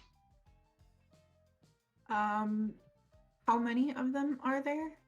There are 3 of them, and they're all bigger than any of you. They're as big as a horse, and they're Huh. chittering. Well, pardon us. We were just leaving. Seeing that they're gonna be hostile, I assume. She's just like, oh fuck it, and she's gonna cast Bane on Okay, yeah. 3 of them, and I need them to make a charisma saving throw. They're not particularly charismatic giant mining bugs. That is a natural 20, though. Do all of them make the save? Yes. Okay. That's no good. Okay. That's no good either. So 1 pass and 2 fails. What happens on a fail? So whenever a target that fails the saving throw, and makes an attack roll or saving throw before the spell ends, so it's up to a minute, the target must roll a d4 and subtract that number rolled from the attack or saving throw. Right. That's great. Okay. Um, So what does this look like? What is Juliet doing here? So she sort of there's just this kind of annoyed look, and she actually she takes her ring, and it looked like just kind of a jeweled tone ring, and she pops it open, and there's just this little bit of like almost red residue. One would think it might be blood, but it's actually blush. And she kind of pulls it up in between her fingers and it goes out into a puff of smoke in front of her as it kind of coalesces around these bugs. Awesome. Okay. So Juliet does the magic. Kazra, it's your turn. Kazra she like assumes a stance like she's treating her great axe like it's a precision weapon, and she is going to rage. And when she does, you all hear her voice, and it says, "Follow my lead." And you hear it in your minds as she casts telepathic bond at the same time when she rages. Yeah. And the effect that is also going to give you, in addition to allowing you to speak telepathically to one another, is you get, once per round, her con mod to an attack. And Kazra's con is 20, so you get +5 to your first attack in a round. That's awesome. That's cool. Only while she's raging. And then she is going to step forward to the closest one and attack.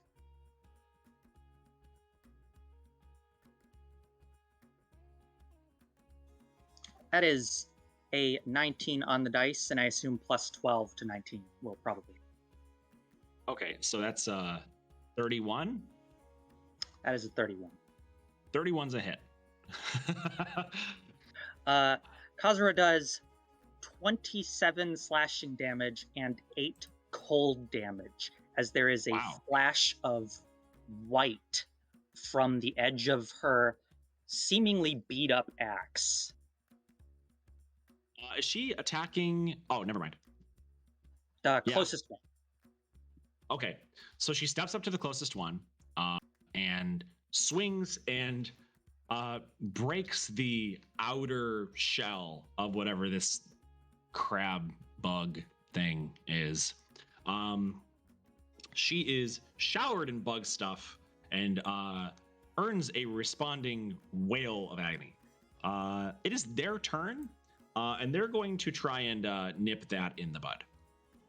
The 3 of them are all going to surround Kazura. Oh boy. Kazura, you're about to take, because I am a poor planner, 12 attacks. Excellent. I'm gonna roll them with the computer because otherwise I'm gonna be sitting here all night rolling. So just 1 second. Place. Forgot to Roll do it. my extra attack. That's fine. I think you'll be okay. All right, so I want d20, and I want 12 of them, please. All right, what's your AC? 16. 6, 7. Okay, so you're suddenly surrounded by giant bugs who are swinging mining implements like weapons at you. Blows are glancing off of you, but again and again they seem to find purchase. 16 times, one for each of these things' limbs, they descend on you. And 8 times you feel an attack that ends not in a glance away, but in a little bit of pain. So I need you to take me. Okay. 1 second. I promise this is faster than if I rolled it. I need you to take me 44 slashing damage and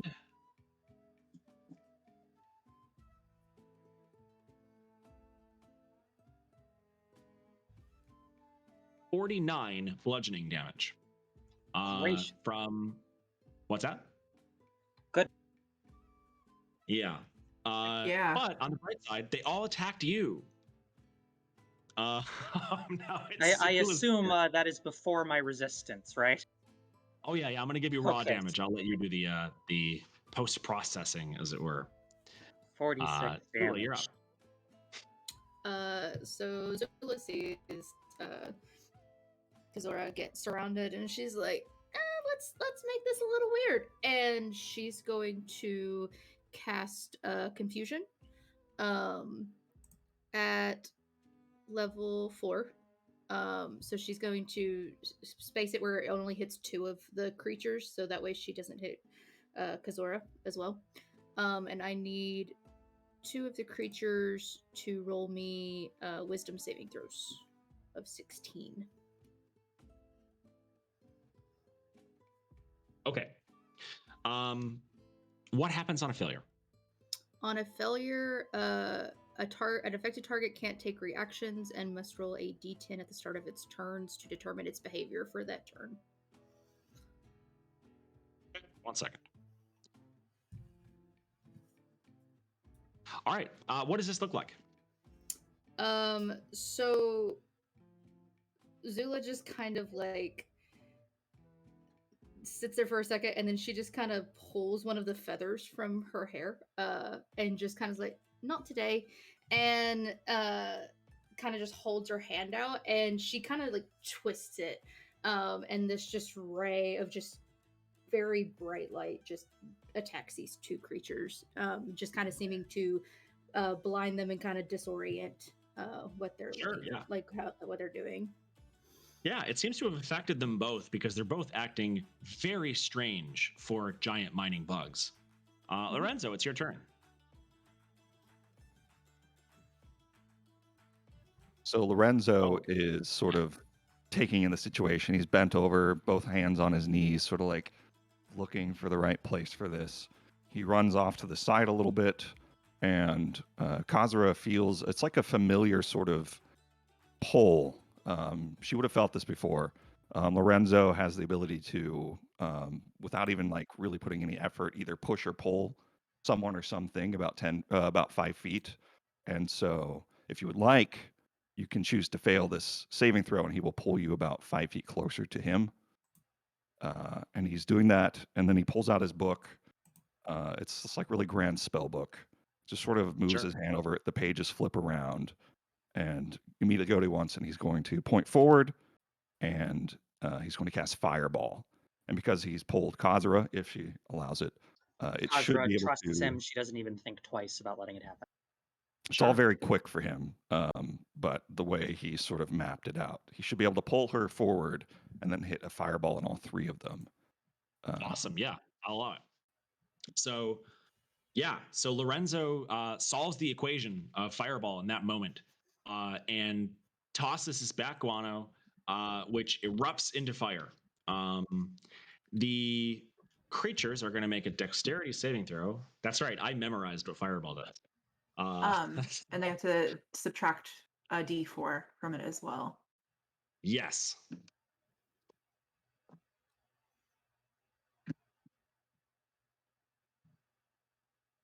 All right. So what's the damage?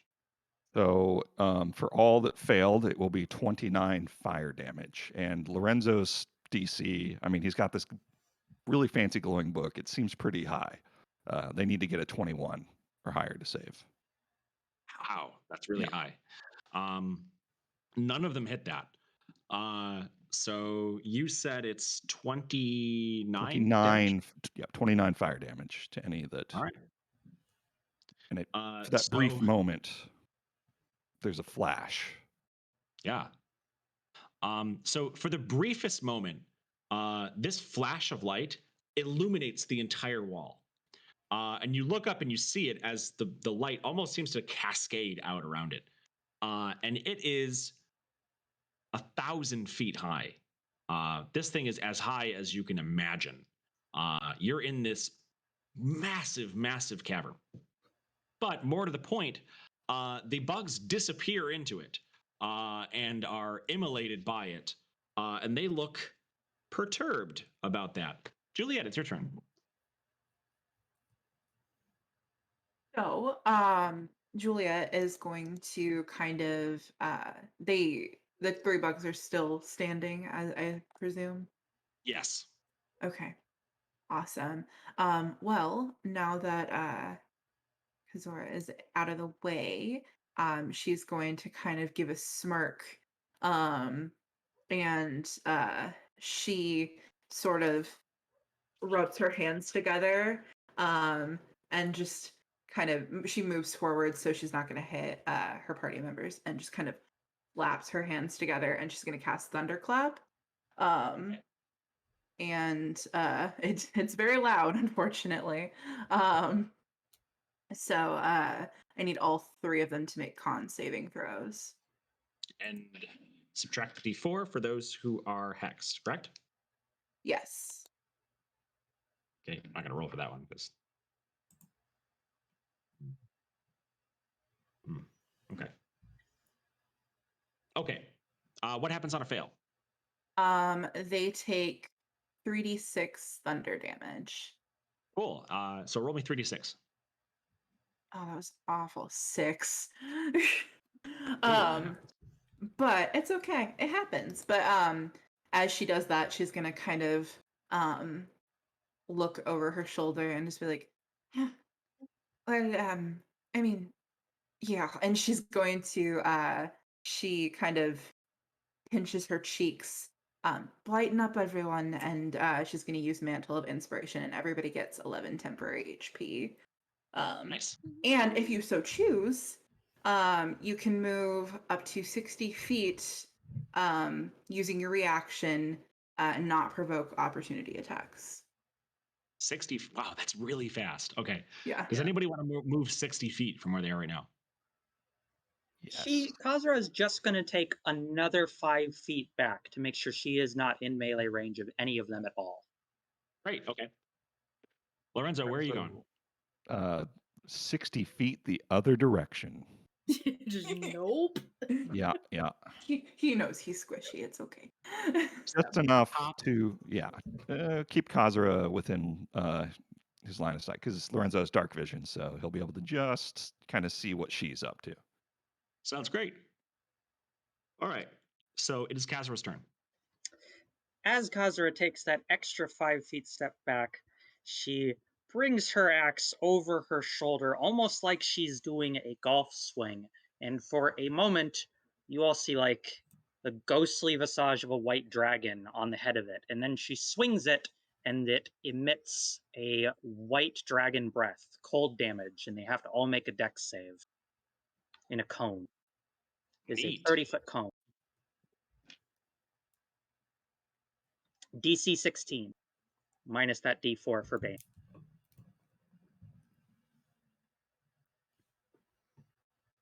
What happens on a failure? I'm going to take 8d6 cold damage, and it is halved if they make it. Okay. Let me count it up.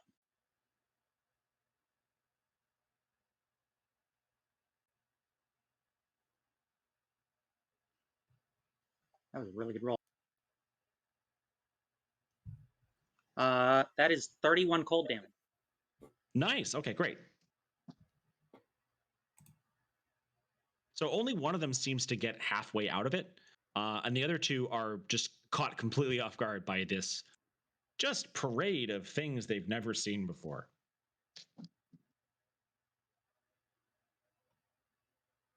And that's my turn. Yep. Now it is their turn. I was gonna say the two that failed the confusion. I need them each to roll a d10 to see Yes. what they do on their turns. That is a 2 and another 2. Both creatures. The creature does not move and does not take actions. Okay. So those two just sort of look at each other and they're trying to figure out why their vision has gone the way it has gone. And they're sort of like looking at nothing and then at each other, and they're chittering in a way that doesn't sound like before. It sounds faster and more frantic. The third one looks over its shoulder at the other two, and then closes the gap between itself and Zula.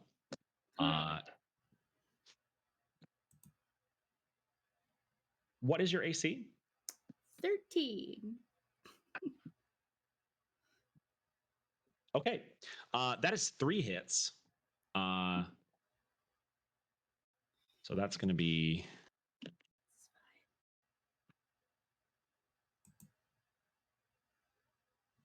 29 piercing damage. Okay. And 14 slashing damage. Ow. Another, like, it's a smaller storm of attacks, but it's still a storm of attacks. As you try and defend yourself against attacks that are coming from too many limbs to really practice for. You don't have a lot of friends that have 4 arms.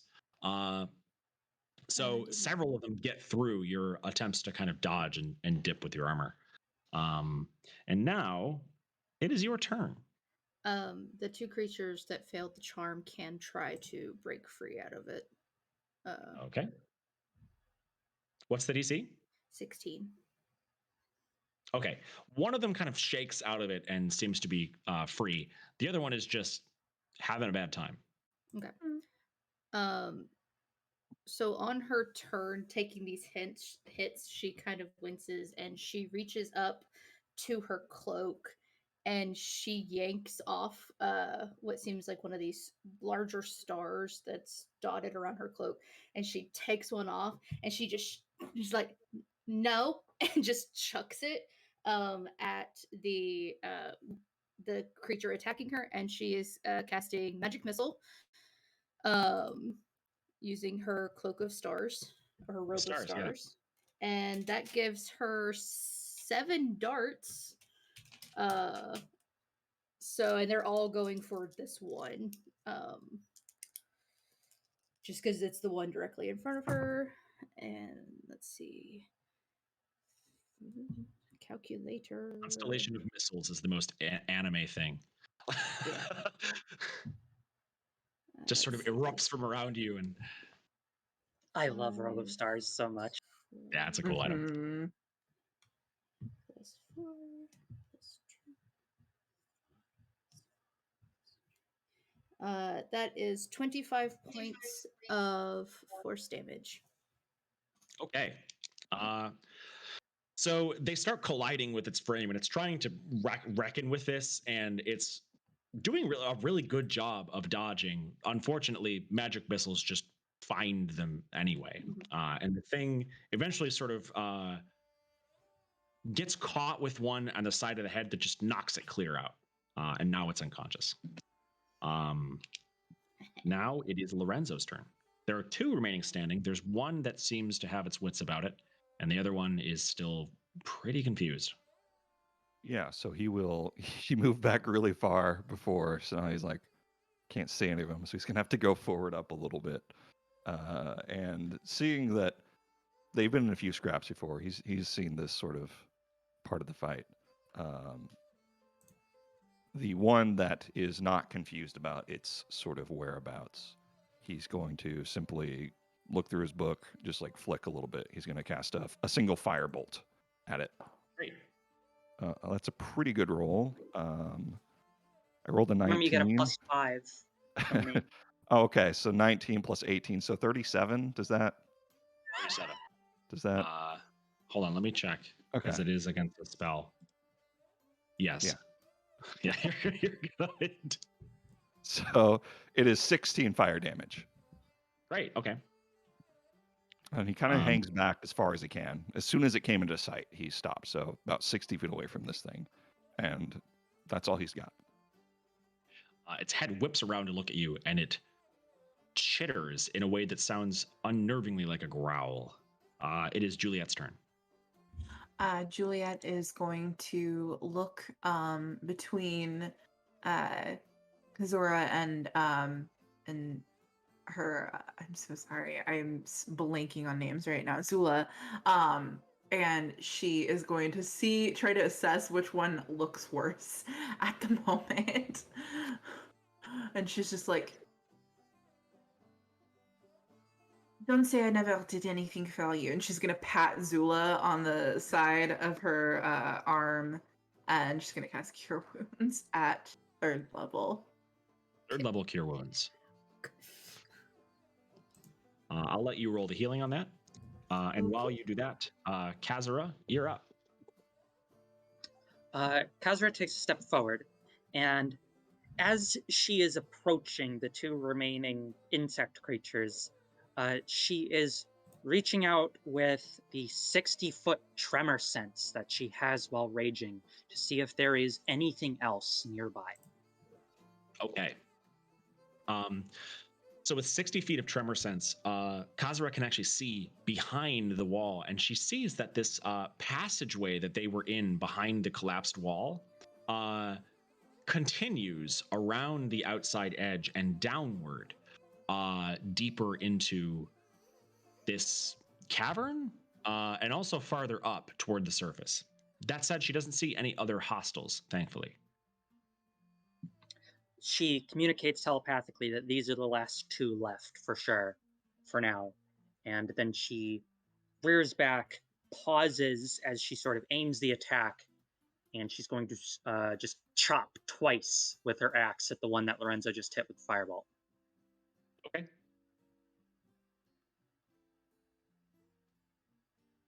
A natural 20 and a 16.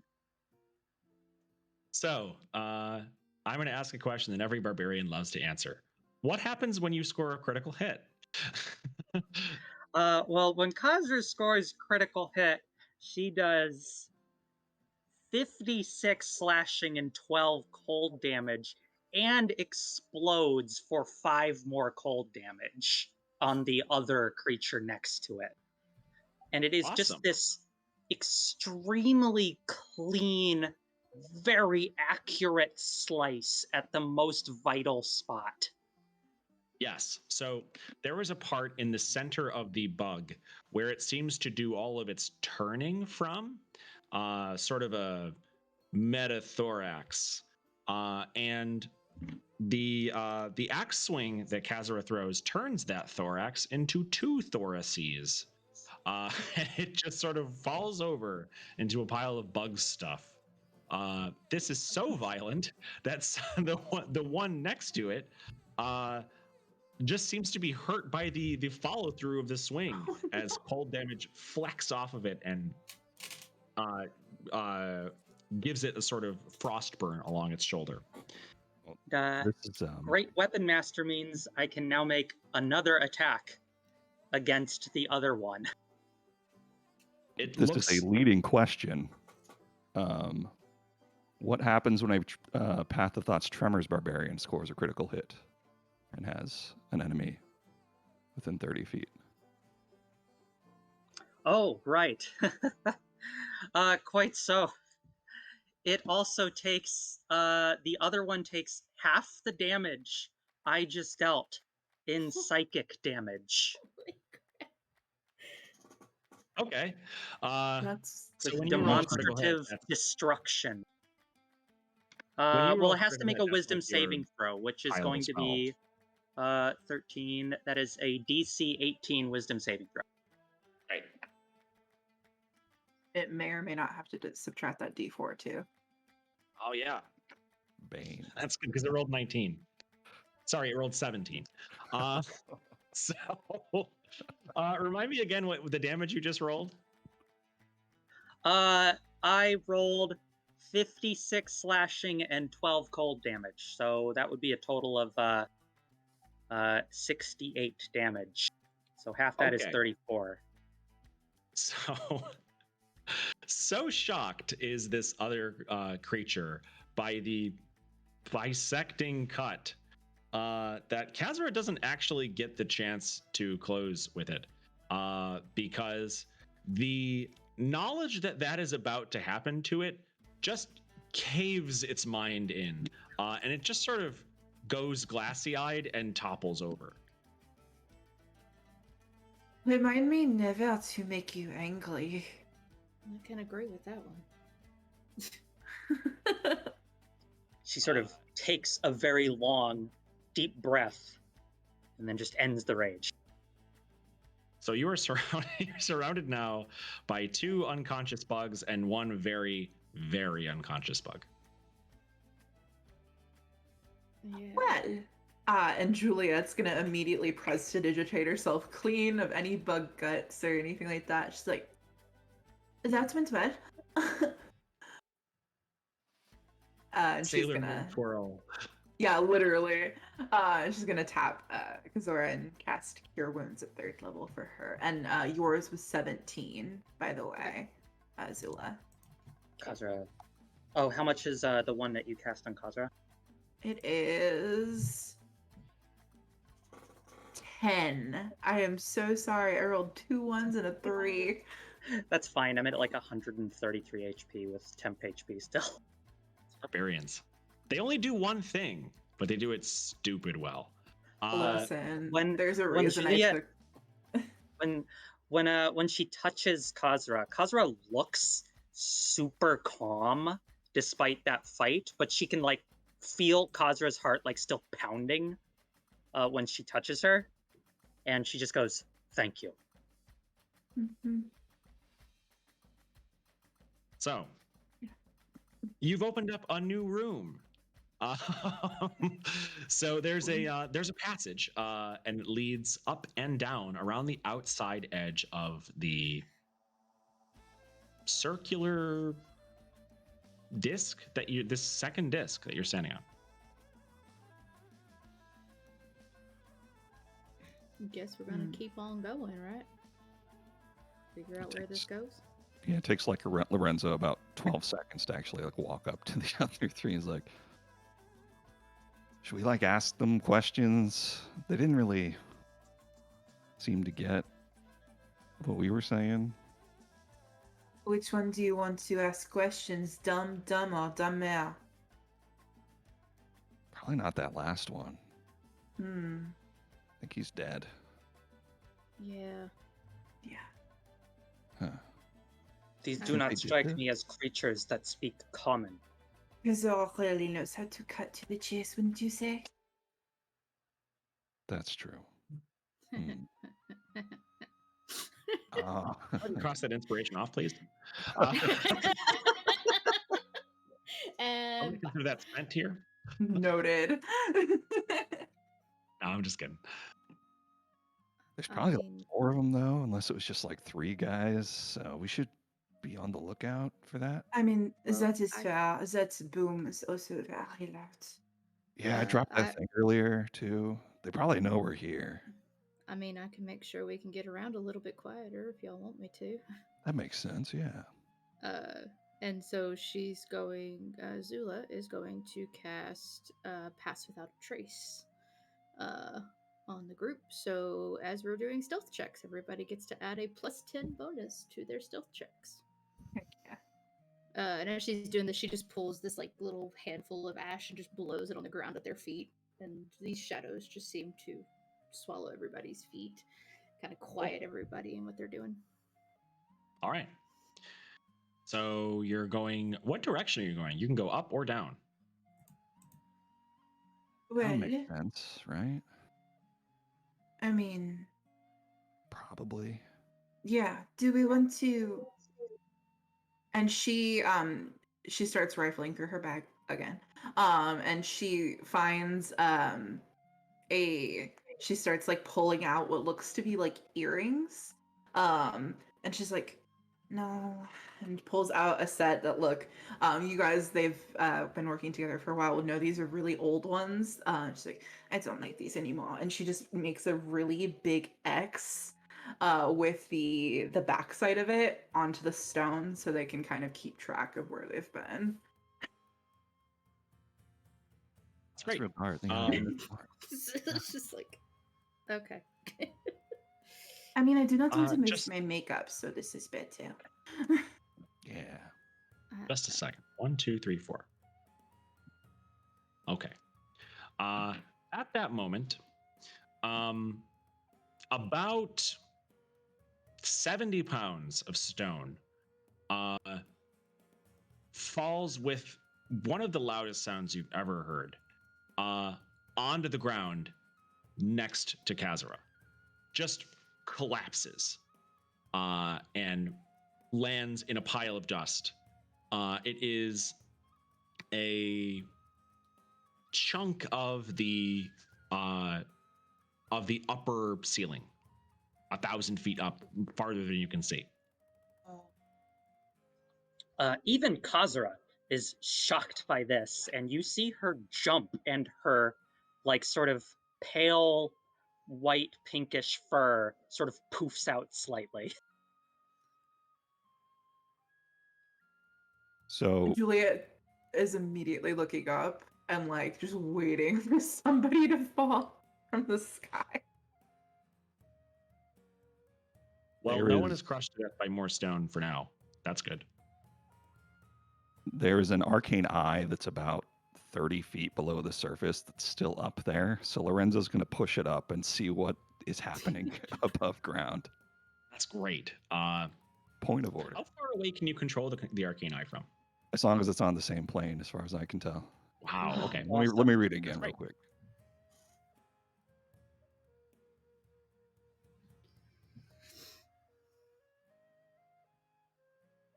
It lasts for an hour, concentration. It can just go. There's no limit as to how far it can move, but it can't enter another plane of existence. I'm going to say you're about probably 45 minutes into your hour when you cast it. And so you send it up through the stone. It can move through solid objects, right? It can't move through solid objects, but there's a big hole up there that we A left. big hole, yeah. Yeah. So you send it up through the hole, and how far can it see? Do you see like it sees? I believe it's within. Yeah, I see what it sees. Okay. So there are a bunch of people. This takes some like sense of directioning, but your intelligence is pretty high, I assume. You look in the direction where you are from the surface, and there is a crowd of people standing around a spot on the disc. It's really far away though, because you walked. Remember, when you got to the bottom, you walked for quite a ways toward the edge of the disc. It'll just move that direction, but I'm not waiting for it. Okay. It'll slowly meander. But on the bright side, there hasn't been like a structural failure or anything like that. It looks like they're just like experimenting, just like you were. Great.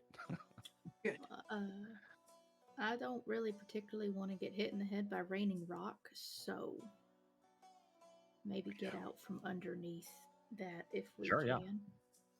Yeah, we Yep, could take the passageway has its own ceiling, because if you think about it, it's kind of like a corkscrew that goes around the outside and leads downward. Okay. All right, so you start walking down deeper into this shaft, I guess, like mine shaft.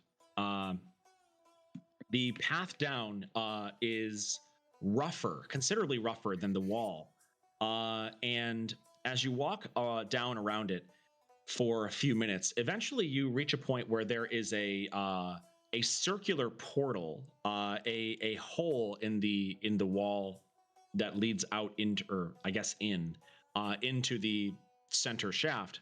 And if you peer out, you can see a notched.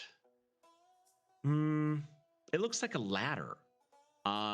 It's a ladder running farther down. You've passed through the section of rock that you landed on now, and you're back into just open abyss. But running down further into it is these giant pegs that are at regular intervals, such that they look like a ladder with no outer poles. And they just go down as far as you can go, as far as you can see, and then up as far as you can see, staggered every 10 feet or so.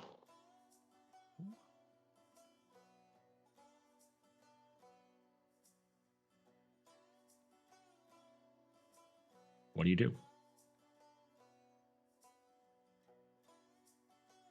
So they're staggered every 10 feet. Yeah, this I say it's a ladder, but you couldn't climb it. These things are massive. Yeah. You could stand between any two of them.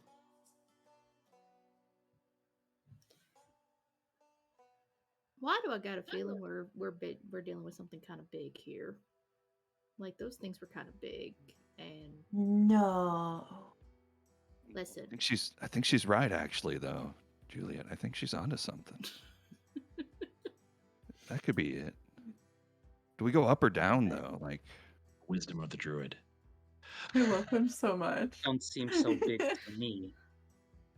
oh, but you're big, so She is very tall. I mean that makes sense too. Should we go up? Like something came down and came up, and put the block there. I don't know. Oh, just so you know, the passageway also continues downward. This is on the side. You can keep going the way you were going to. I mean, down is the logical choice. So I think so too. and maybe going down the easiest way might be. Deeper to the root and the source. Juliet makes another X on the stone. We could Great. jump again. That worked the first time. Be my guest.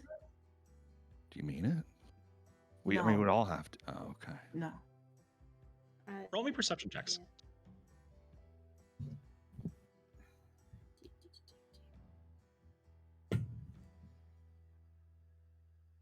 19. I'm rolling really well despite being really bad at this. 26. 13. A 6, though my passive perception's 15, if it matters. Now you're trying to catch movement in the corner of your eye, so I want an active roll. So 15 or better hits, or 15 or better sees that there is a scaffold just at the edge of your vision. You can only make out the vague shadow of it, but it runs across the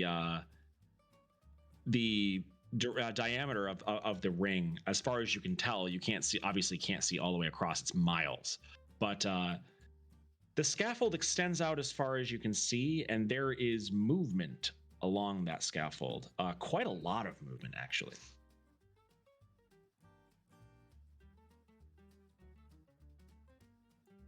I think we should be quiet. I mean, that's why I blew ash at our feet earlier. I know. Yeah, I This is can be about 200 quiet. feet down, by the way. I mean, the city did disappear. What if it's the people? I mean, Do you think we just killed civilians that got turned into bugs? I don't know. That would be wild.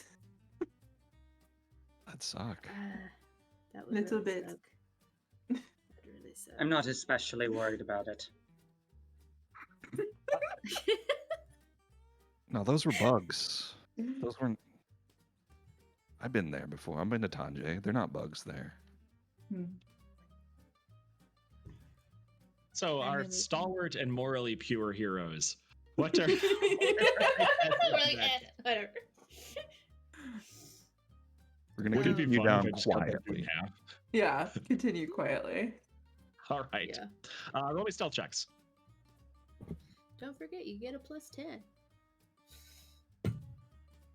I'm glad I got a +10.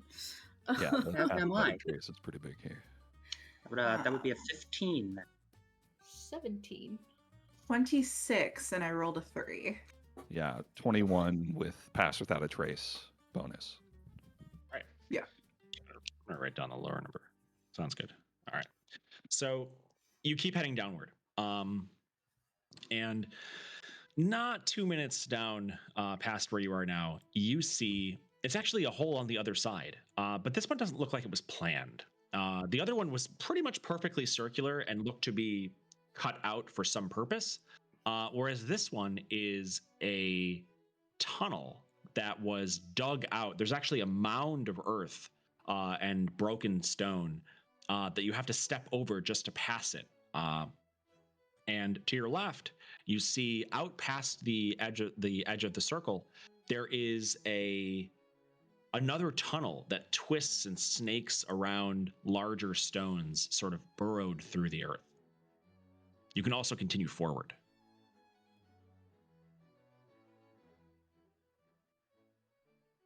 What do you do? Juliet, she kind of looks to the others. So I mean, I'm not going to pretend that I'm not curious of what is down there. So I could just, tiptoe that way a little bit, listen, see what I see, and then come back. Or we could keep going and be boring. The way you said it makes me want the first one. So Exactly. I'm very persuasive. I've been Yeah, telling yeah. you this the whole time. I think you should do that. then. I mean, But- Yeah. We should be quiet about it though. So like, I mean, hold on, I can do something. Okay. And Lorenzo will won't flip even through know his I'm book, there. and I'm going to cast Rory's telepathic bond on us. so that Your we can telepathic communicate. bond is actually still active. Oh, Yes. okay. From when Kazura raged, it persists like an echo past the end of her rage. can That's still You feel don't a have little you bit- don't have a the little bit attack pissed bonus off. anymore, but yeah, you still have the telepathic link. Next Perfect. time.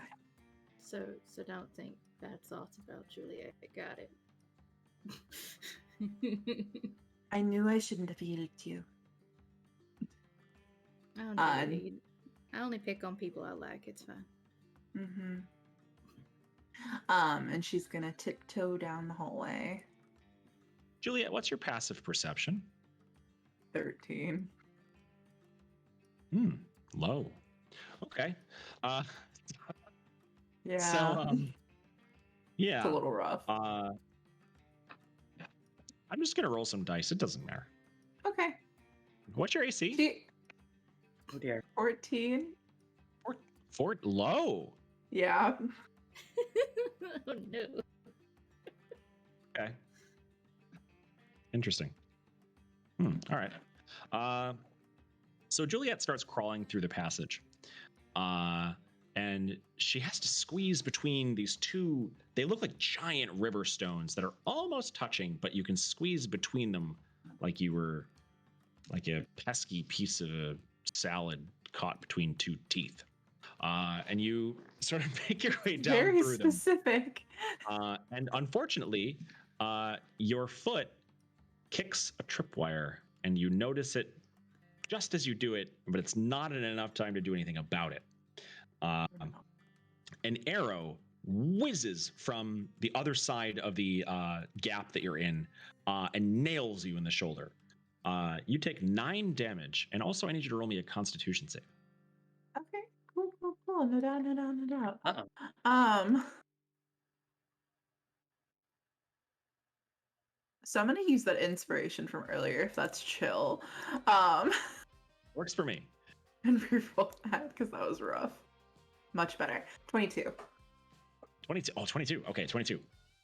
That was a spiked arrow. There was something on that arrowhead, and you feel this acidic burn. But it doesn't hurt enough to cause you damage, but you feel it. You're suddenly very aware of the surrounding veins and blood vessels of your wound, because something is trying to get into your systems from this arrow. But you kind of steel yourself a little bit, and you wait, and your body's natural responses shake it off, and the pain subsides, at least for now. So what do you do? She's just gonna kind of grit her teeth and just like, and she's gonna break it off. The arrow, not try to pull it out for now. And she's going to try to be much more perceptive moving forward, and take things a little extra slowly. Take it slowly, yeah. I'm all right, fine. so- Nothing happened. Oh, nice. That's all. Can I do an insight check on that? I don't She expect the says to the DCs very people who high. can see into her mind. We just hear All right. ow, ow, ow, ow. But you continue forward, and you're going slower, and you're sort of meticulously checking all over the place now. And you find another tripwire. It will take some doing to avoid kicking it or tripping it in some way because of the nature of how narrow this place is. Do you want to try to get past? Yeah, I think she would. Cool. Just keep- Roll me acrobatics. Awesome. 15? Okay, that's good. Okay. You sneak in over it and around it, and then you continue forward. And then you find 2 more. These ones are crisscrossed, which makes getting past even more difficult. What do you do? This is ridiculous. She's gonna relay all the information so far. She's like, is it tripwire? If you come down this way, just be careful. The second one, she actually would have marked it with an X on the Yeah, river that's- stone. Cool. I marked it. She's trying to think. You said they're almost touching, like there isn't any space above. That's right. Yeah. Okay. Well, Would you like some help? no. I see. Okay. That's a yes. Gonna move up. Yeah, Zula's gonna start going that way. And she's gonna I was gonna use her stash finder feature. Tell me. And it says you have advantage on intelligence checks to find hidden spaces in broken stone. Hey, this is Burger So Stone. she's gonna use that to try to keep an eye out as she's also making her way and avoiding the things that Juliet has already marked. Cool. Yeah. Roll me an intelligence investigation check for that.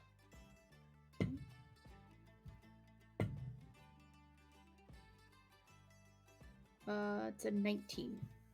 Okay.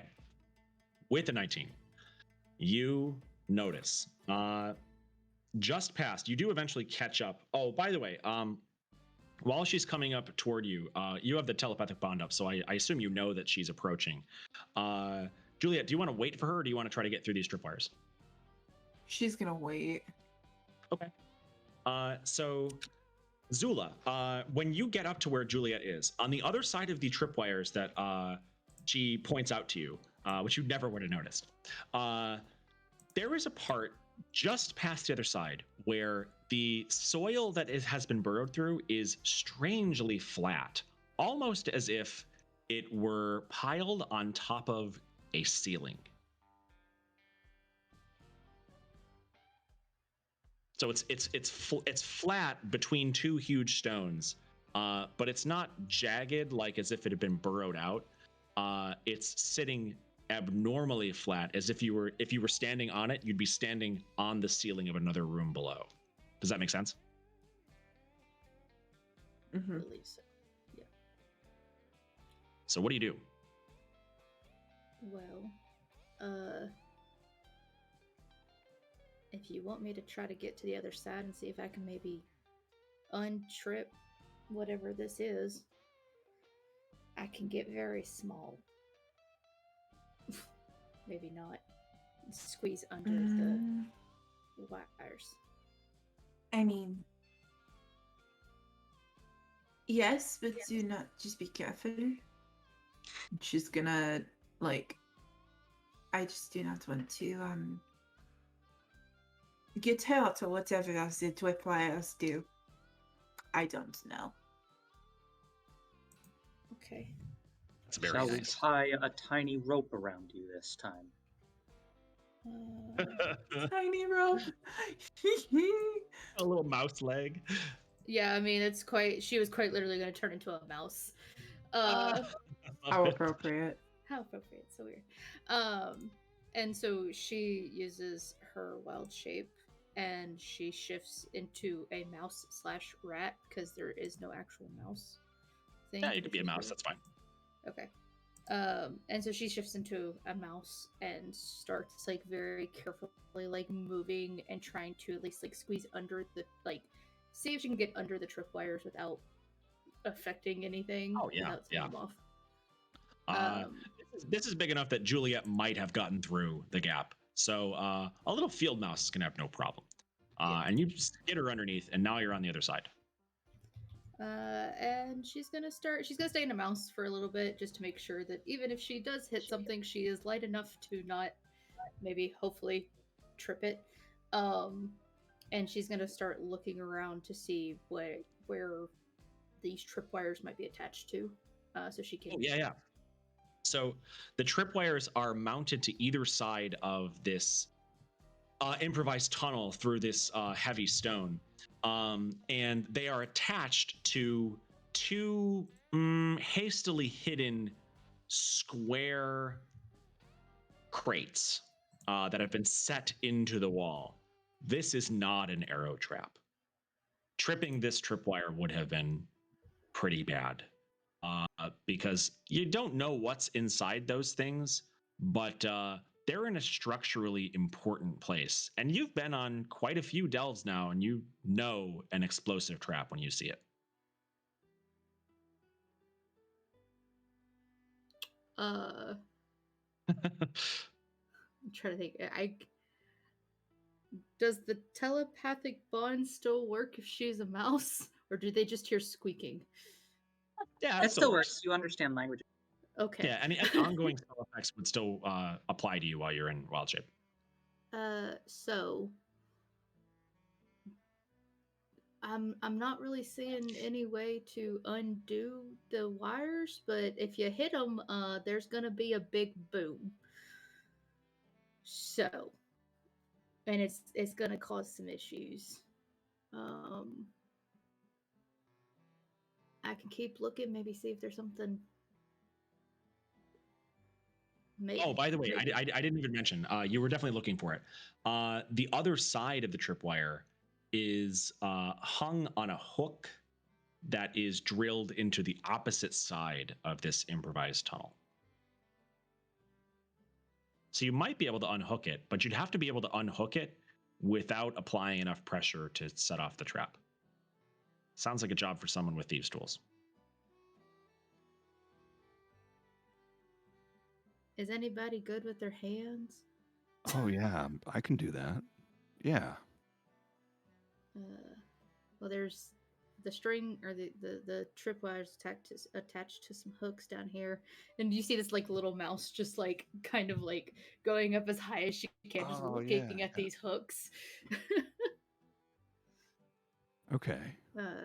I think if you do it there, we might be okay. Y'all can Yeah, get by. I'll give that a try. Yeah, I'm real good at that. Hold that thoughts. Okay. And she's gonna switch places with Lorenzo and take it and move backwards. Yeah, that makes sense. How far back do you move? No What's reason. that? Not enough to trip the wire that's still there. Oh yeah. Well, that wire is tripped. Like it's not taut anymore. But Okay. Oh no, the one you avoided. Yeah. Yeah. Good point. I forgot about that one.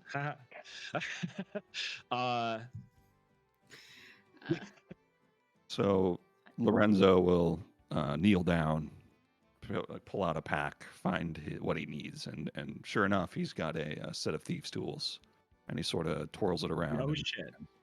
looks at it. Part of the investigator background to get thieves' tools, so pretty good for this situation. And Yep. kind of eye it, look for the right place to go at this, and it's subtle, but it looks like he was expecting this. And I'm going to use portent to not roll. I'm going to replace my roll with a 13, and with the thieves' tools, that would be a 22 check to disarm. Nice. Okay. Trap here. Yeah. So it's a dexterity thieves tools check. So you're proficient, and your roll's 22.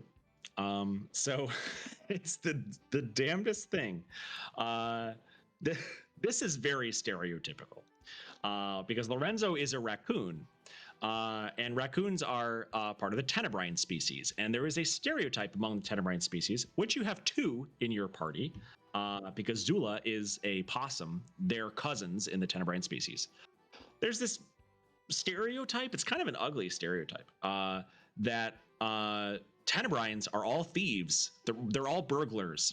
And you've tried to fight this off, maybe, if you cared to, over the course of your life. And now here you are watching a raccoon wizard just expertly disarm a tripwire.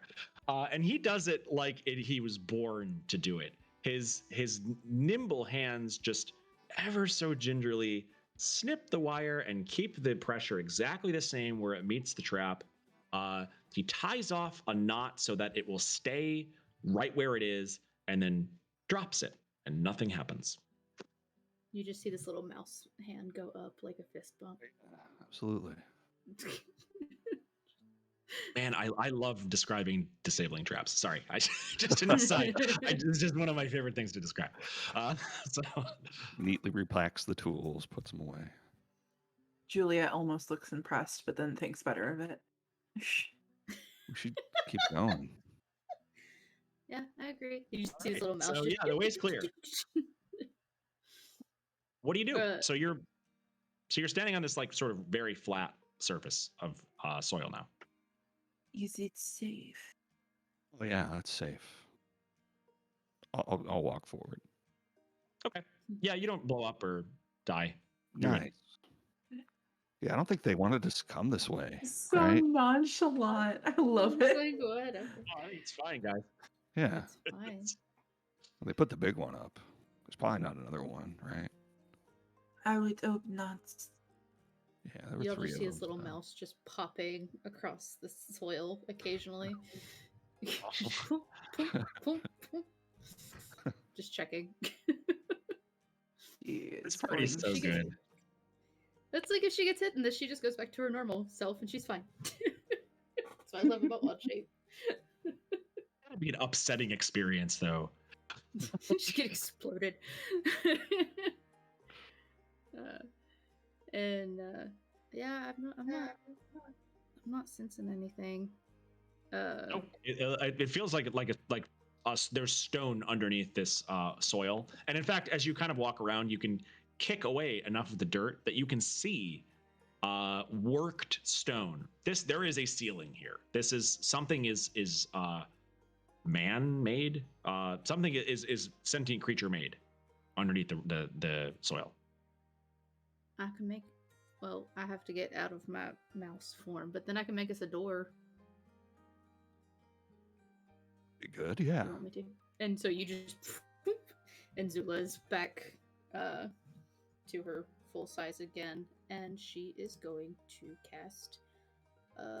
Where'd it go? I know I have it. As she says, I can make a door. Khazra holds up her axe. It's like, a door? I don't.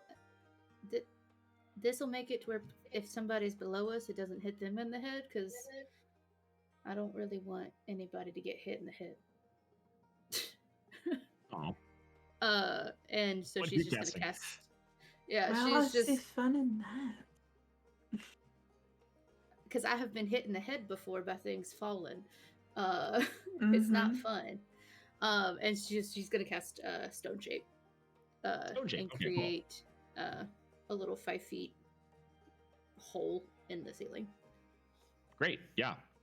So an Acme hole appears in the stone ceiling. There is a lit room underneath this ceiling. There is an office. It looks like an office down in here. There is a table, a wooden table, about 8 feet long, with a cabinet underneath it. There are some snacks, it looks like sort of half-eaten things here and there on the table, and there are 2 sets of chairs around 2 tables. There's a door leading out, but the door swings inward, and on the other side of it is just a mound of soil.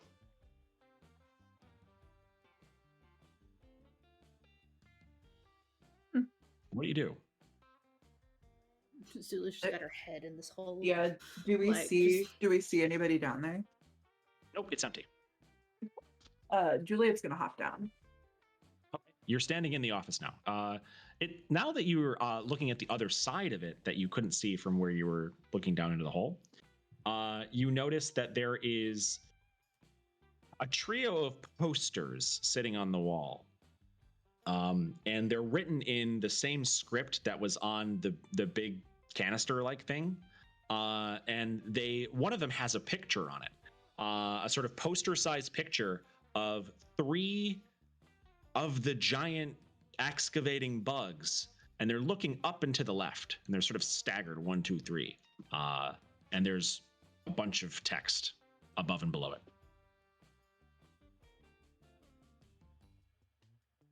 Is this text we can read? Nope. It's the same. It's the same language that you saw on the canister. Well, I really hope that they had their will written out or something. Do you think this is their office, or and she's just because Zula eventually hops I down. mean, okay, so the only 2 people that have giant posters of people up in their office space are very rich, hoity-toity businessmen or people who think highly of themselves, or teenage girls. So, yes. Business bugs, I guess. Business bugs. And she's gonna go over to the desk. You said there's half-eaten snacks. Are there any full snacks there? Yeah, for sure. There's a couple of small plates scattered around, as if there was a meeting here at some point. And then there's also 2 platters, and sitting on the platters are they look like tarts, and they're not rotten partially because the air is so dry, but they are pretty stale. So it's not 100 years ago that this meeting happened, but it wasn't yesterday either. Just digs into her bag and finds something to eat. This is my excuse to eat chocolate. There's also, just so you know, there is a small wooden barrel at the end of the table.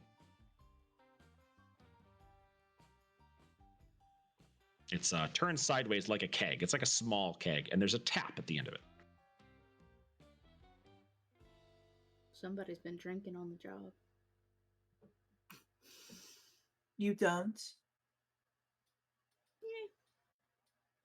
Kaz is actually going to examine the soil at the door and see if sure. it like falls away to reveal like space behind as well. Roll me nature. Nature. Man, I miss dungeoneering. There used to be a skill called knowledge dungeoneering, and this is the perfect time to do 15, it. 15 on the dice, and that is all I've got for it. 15. 15 with your lived experience is definitely good enough. This is a cave-in. You've seen a cave-in. You've seen people get killed by cave-ins. This is one.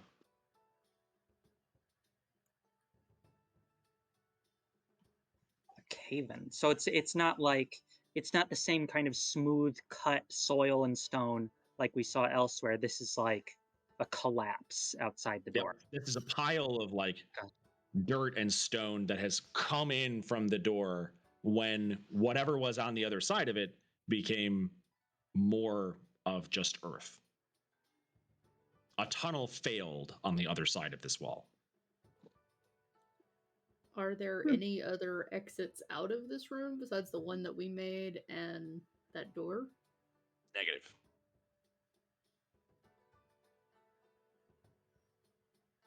Julia is going to start looking.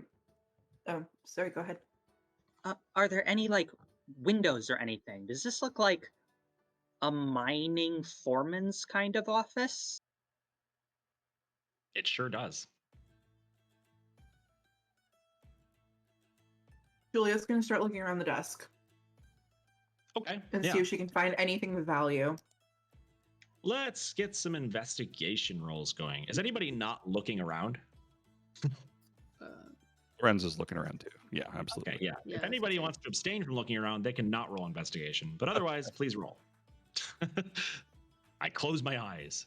This is a good time for a nap. Goodness me. Kazer's thinking. I don't know if this matters. My passive's 19, but I rolled a 12. Okay, yeah. All right. 18. Okay. 14. Okay. So the three of you look around, and this is while Casper kind of like checking out the scene with the collapsed tunnel on the other side of the wall. And the three of you eventually all close in on the same point. There is a drawer in this desk that is locked. And adventurers are really good at finding locked vessels in a room. They have a sort of magnetic sense for them. And here is one. I got this. Don't worry. And Lorenzo will kneel down in almost exact same way as before, pull out the pack, Yeah. get his little things, and will attempt to get into this lock. Roll. 15. Like it wasn't even there. So the wizard kneels down and just pops the lock open and slides open the drawer. So, Barring you any think you questions could you might have show... for later. Oh, I was going to say, do you think you could show me how to do that? It's easy. Yeah. Maybe later though. Like right now. Well, no, I that's it. That is what I meant. Yeah. After we get out of here. All right. So there are a number of things in the drawer. First of all, there is a rolled up scroll, kind of. This drawer goes back about 3 feet, and it is 3 feet long. It's a long white sheaf of paper that has been rolled into a tube. There's also a box about 6-7 inches long and 3 inches high. Looks like a jewelry box. I want that Okay. scroll. Zula Ju- just looks up at Juliet like, go ahead. she takes the jewelry box. She's also like leafing through her bag and pulls out her jeweler's tools. Cool, yeah. So Juliet, sensing that there might be valuables, just sets that Mhm. jeweler's like magnifier in her eye and pops it open. Let's see what we Step got back. I am about to make us switches and we are dear. here. All right, so there are two things inside the box. I'll get to the scroll in just a sec. There are two things inside the box. There is a ring, a fat ring, 2 inches in diameter, with a huge diamond in it. This is the biggest goddamn diamond you've ever seen in your life. You could use it as a false eye. It's huge. And the ring, despite being in this old dirty place, just glimmers like it was cleaned today. The other object in the jewelry box is a key. There is a brass key. You know the 25-cent machine locks? They're like super fake. The little keys that come with them, it looks a lot like that. It's a flat, sort of stamped metal key whose teeth look like they open a lock that isn't like particularly tough. But you don't see like a lock that right away that looks like it would take this key. I would like to inspect the diamond to see if it's real. Sure, yeah. It's as real as you or me. And it is Wow. just a brilliant princess cut diamond. It is so beautiful. I think I might cry. So the scroll. Do you unroll the scroll? Yeah. All right. Explosive runes. No, just kidding. So you unroll the scroll, and inside is a blueprint.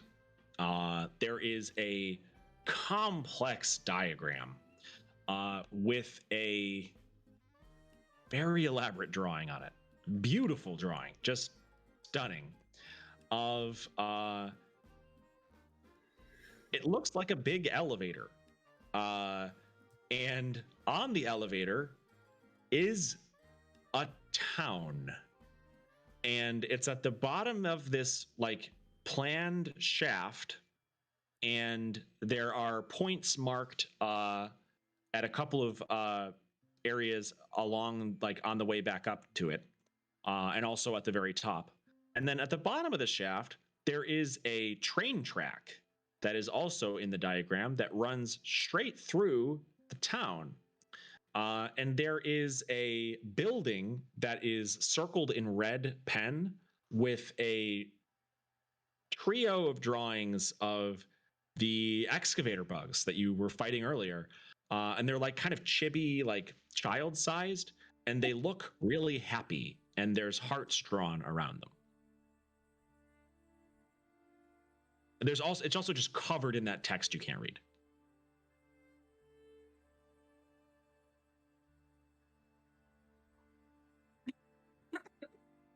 So Zula's gonna take the key out of the box, and just any key-like hole that she finds in the office, she is just like Only trying. investigation.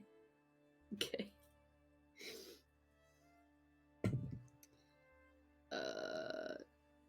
6. 6. Okay. So she doesn't find anything that looks like it would fit the key right away. You can keep trying if you want while we talk about the scroll a little bit too. Yeah, she'll keep trying for a little bit longer, but if she doesn't find anything, y'all eventually just see her just like she's kind of leaning against the wall, and she's actually like tying the key into a bit of her hair. Yep. I'll come back to you in a second. Lorenzo, what are you up to? So, with this scroll, basically going to clear off some of the part on the desk, put it down so everybody can take a look at it. And, kind of, what do you make Oh, of look, it? they're happy. Yeah, look at this. I'm gonna ask a question that you mentioned. Kazura has been here, been to the town before. I'm gonna ask Yeah. a question that she might already know the answer to. Was there a mine in this town? No. There definitely was not. Okay. May I make an insight check to, or an intelligence check? I have a theory. Juliet is kind of looking at the bugs, looking at the town, the diagram, and she's like, All right, yeah. So you're trying to deduce something. Yeah,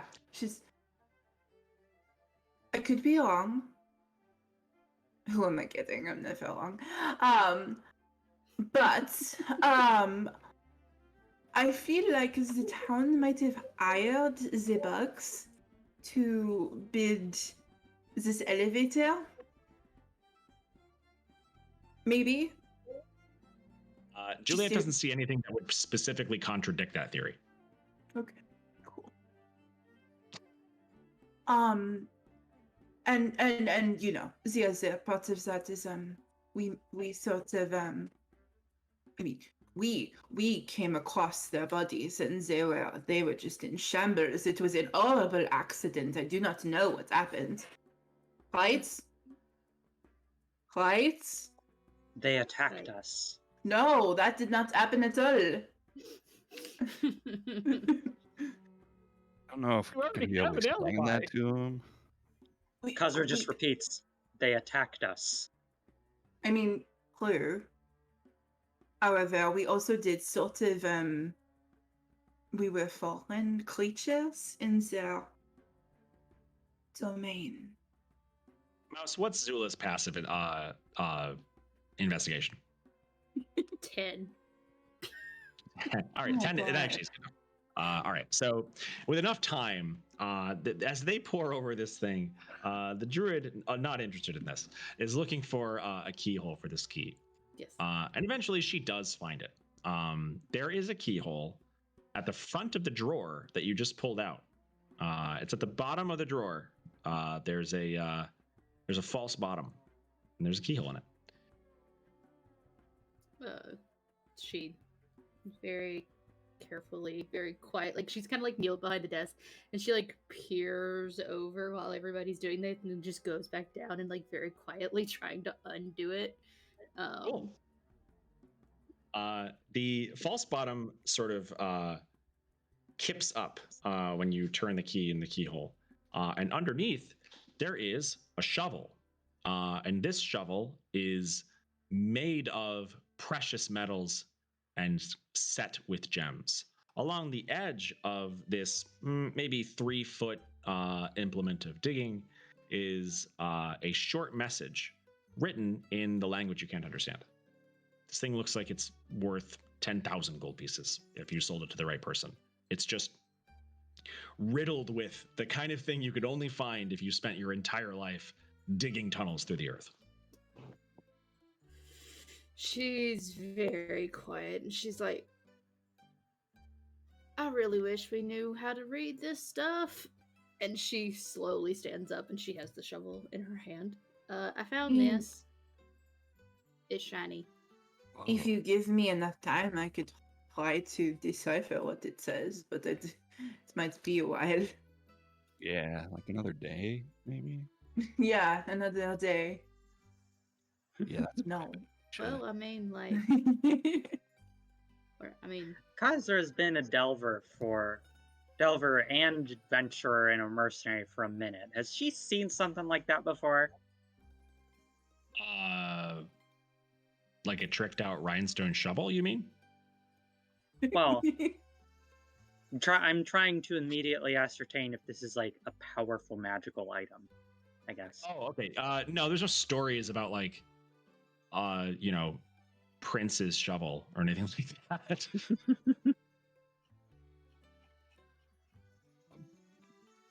Renzo is now You know- thoroughly distracted by this incredible shovel. I'm going to cast Detect Magic to ascertain if there's anything going on with this. Sure, yeah. That shovel's not magic. The ring, on the other hand, is. Oh.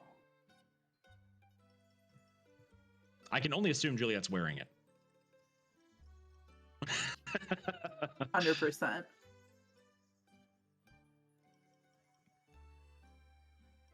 I know your next question, or at least I think I do. So give me 1 second. I have to look it up.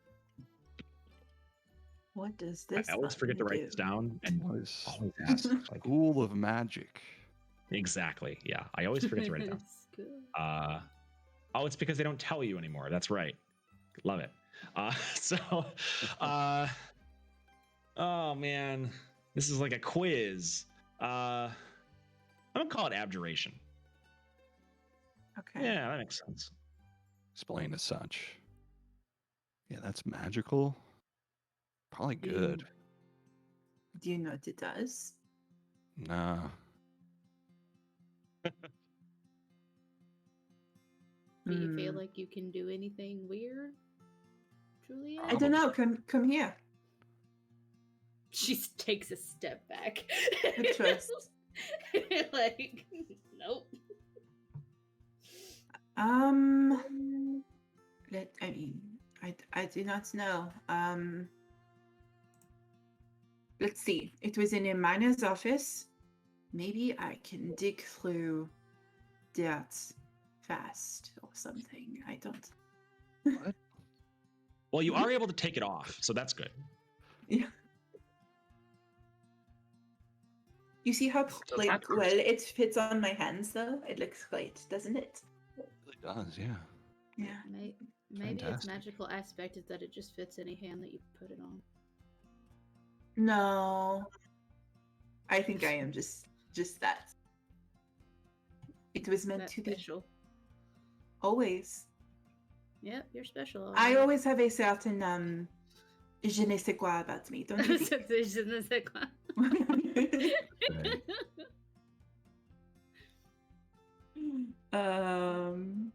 Okay, so I don't know what to do. I mean, Look at the If- map again. Yeah. Yeah, let's talk Uh, about that scroll. Yeah, yeah. Or blueprint, I guess you- Can so- we identify where we are on it if we know sort of what this all looks like? Yeah, so a good landmark is there are markings and there's lines drawn in the front view because there's 4 views in this blueprint, and one of them is just straight from the front. And there's markings where each of these stone shelves are to be put in as the shaft is dug out. So you know that you are somewhere between the second and third one. The fourth one, by the way, being the town. That's where the bottom is. So there's surface, then 1, 2, 3, and the third one's the town. And you're between 2 and 3 right now. And if you look at that place on the diagram and kind of map out generally where you are, you can see the foreman's office. And it's part of a system of tunnels that runs sort of through the middle of the shaft as a sort of planning and staging area for the miners. And So if the we climbed town up specifically. and continued on our way, we would be able to get down to the 4th? Theoretically. I think we should do that, yeah. yeah, get to the town and maybe talk to somebody and figure out what happened. We should not. Assuming it's not also buried. You know, we should not have this on us when we get there, is all I'm saying. Why not? We broke into the foreman's office, And opened his locked drawer, murdered him before we did that. And Clearly, something has gone terribly wrong. I mean, yes, but also if, if there are questions, I mean, if people are still down there, and they actually, and if my theory is correct, which why wouldn't it be? They might have some questions for us as to why we are down here. And I think just saying, I fell through the ceiling isn't going to be that convenient. But it's not a lie. Kazra sort of I mean, fell through the up ceiling. straight to her 6'8" height. It says, "They are free to ask me questions." I wouldn't want to Okay. mess with her either. I mean, just as no. she comes to her full 6'8" height, there is a storm of noise from above you. There are creatures moving above you. They come up to where this room was, and they stop for a second. And there's chittering that you can hear from up through the hole in the ceiling, and they exchange the noises that they make for a moment, and then they continue on. There must have been 6 of them at least that were traveling pretty fast through this improvised tunnel, given how big they are. They seem to move very naturally and flow through it. And just as quickly as they come, they're gone. They were moving through the tunnel from further back from the secret entrance you took, and you kind of like were hidden by default as they moved past. Let's get out of here. Agreed. Yeah. Kaza nods, and she's going to jump and climb up the way they came. Okay. Zula's gonna follow after. All right. So all of you are up in the upper section of the tunnel now. You can go further. You can go deeper into it, or back the way you came. What do you want to do? To be clear, deeper would be following these creatures. Those creatures were headed toward the main shaft that you came from. Okay. But if we follow the main shaft with this map, would we be able to get down to the very bottom to the Yes. town? I would say head towards the town. I agree. Like I said, find Okay. somebody that we recognize and maybe get some answers. Juliet Great. is going to actively take the ring off until they figure out what it does. She also doesn't want to be seen with it on. As they're traveling down the main tunnel, Zula is going to look for maybe a place where she can hide the shovel and come back for it later. Okay. And using that her stash finder feat, being able to find those crevices Yeah. Okay. again. Sure. So you make a mental note of where you bury it, and then you do it. So you want to head back out toward the winding corkscrew around the shaft, correct? Mhm. Cool. So you do that, and in fact, as you head back out toward it, you see that they've deactivated the tripwire on their way by and didn't reset it. So you're able to get through. You head back out to the main passageway and then start heading downward again. You don't go too far before you hear the sounds of conflict. There is a portal, another one of these round holes in the wall that leads out into the shaft, about 50 feet ahead, and you can hear the sound of combat from that hole. What do you do?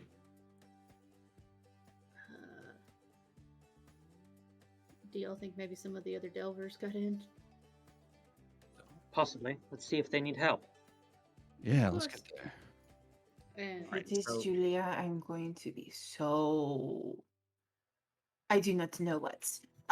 She goes and she It's starts Julia. heading on. She's in over her head. She's All supposed to right, go so for- it's probably Julia. you head down and then look around the corner through this round hole, and you see the scaffolding that you saw earlier. And fighting on the scaffolding are 2 parties, I guess, of 6 to 12 of these excavator bugs. They are met against each other and are fighting brutally. One of them drags another off the side and falls to another set of scaffolding below, and both of them stop moving. They are fighting viciously against each other. What do you do?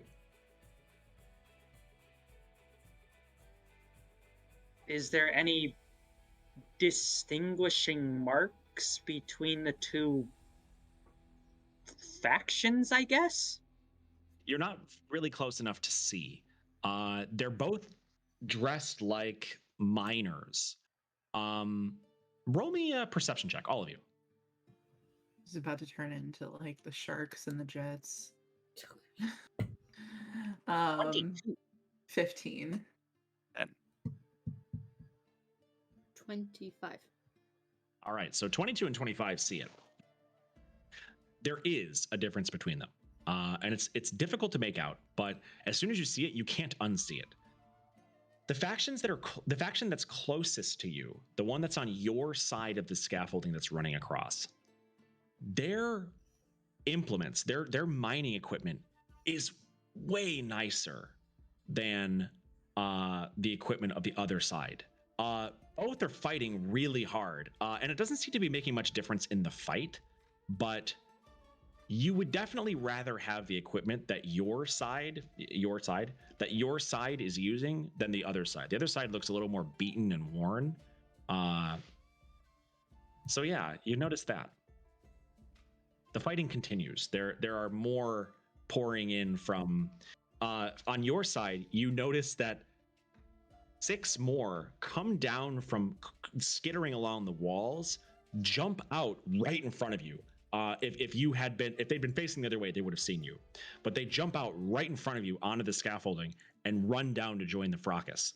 There's more of them pouring in from the other side as well to join this meeting of the two forces. Sounds like a plan, like a problem solved, right? Like, let's keep going. This is whispered. I think they found the bodies. Oh, Yeah, it's possible. nice. Yeah, let's keep going though, right? I was just gonna say, I think if we could avoid being Yeah, spotted. I'm not about to solve a bug war, so that is none of my business. Agreed. All right, Down. so you continue on further down. Just walk right past it and keep going. As you continue spiraling your way down to the bottom, there are 3 more excavator bugs that are zooming up from below.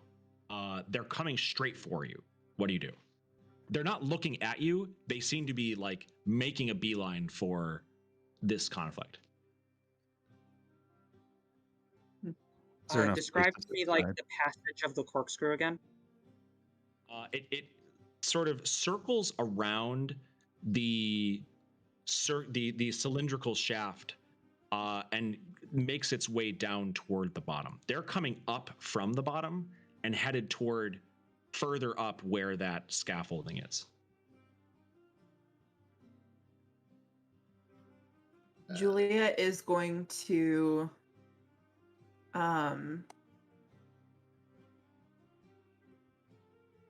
she's gonna wait. All right. Anybody doing anything real quick? Zula's just up Kazra against the is wall, going to press like- herself to the Yeah, wall. yeah, to Very the weird. wall as much as possible, but like Sure. So you stand and Not wait. many. There's like no place to really hide here, is there? Yeah, not really. So you stand and wait, and the excavator bugs run right past you. They barely acknowledge you. They did see you, and one of them does turn and look, but then they keep moving. can I cast something? Sure, As he yeah, looks yeah. at it. I'm gonna cast Modify Memory Okay. on the bug. What that does, he needs to Yes. make a wisdom save. You attempt to reshape another creature's memories. One creature that you can see must make a wisdom saving throw. If you are fighting the creature, it has advantage. We are not. The charmed target is incapacitated and unaware of its surroundings, though it can still hear you. On a failed save, the target becomes charmed by you for the duration, which is a minute. And then if it takes any damage or is targeted by another spell, the spell ends and none of the target's memories are modified. While this charm lasts, you can affect the target's memory for an event that is experienced within the last 24 hours that lasted no longer than 10 minutes. She's basically making it seem like you did not see us. If you do this, the bug is going to freeze as it is incapacitated. It is not alone. It's part of a party of like 6. Okay. Yeah, no, I'm not instigating a fight then. Unfortunately, I feel like she'd know. Unfortunately, there isn't a spell that just quickly makes someone forget they saw you. If only someone wrote a book that had such a spell, that would be really Gosh cool. darn.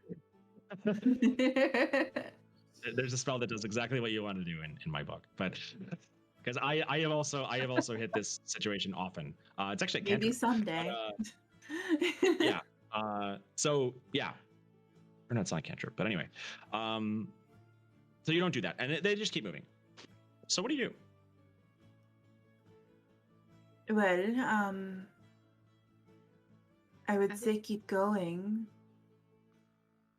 They just need to keep an ear They out. don't seem to care that we're actually here. Yeah, they're more concerned with the other bugs, I think. So, good I for us. think sort of. Let's find out what the hell's happening. I think we accidentally started something. Unless this was happening before, but I do not think so. Keep going. I think Yeah, get to the bottom of we this. just keep going. So you continue Literally. forward. Do you still have you left the scroll behind, or do you have it with you? I think. We should have it because we need a map. Yeah. Lorenzo kept holding on to it. Juliet's gonna mark the wall again. Cool. So are you consulting the map as you continue downward? Yeah, there's a little pauses here and there to like make sure that we're on the right track to get down to the town. Awesome.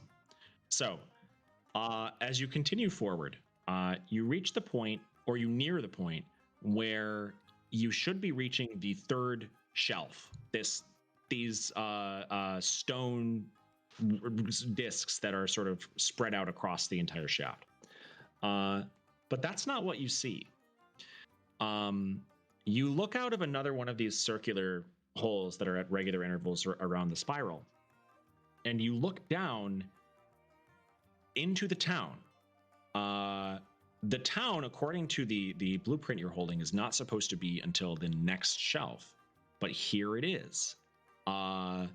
It's completely enclosed in this shaft, and you can see people moving around in buildings inside, but no one is out in the street right now, except there is a patrol of these excavator bugs that's walking one of the street nearest you. You can see the edge of this town. What do you do?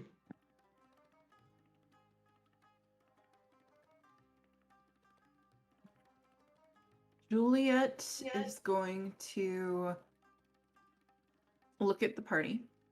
Are we going to try to approach them? Because if we are, I'm going to make sure that they don't attack us. Figure out how to get What the are you town going back. to do?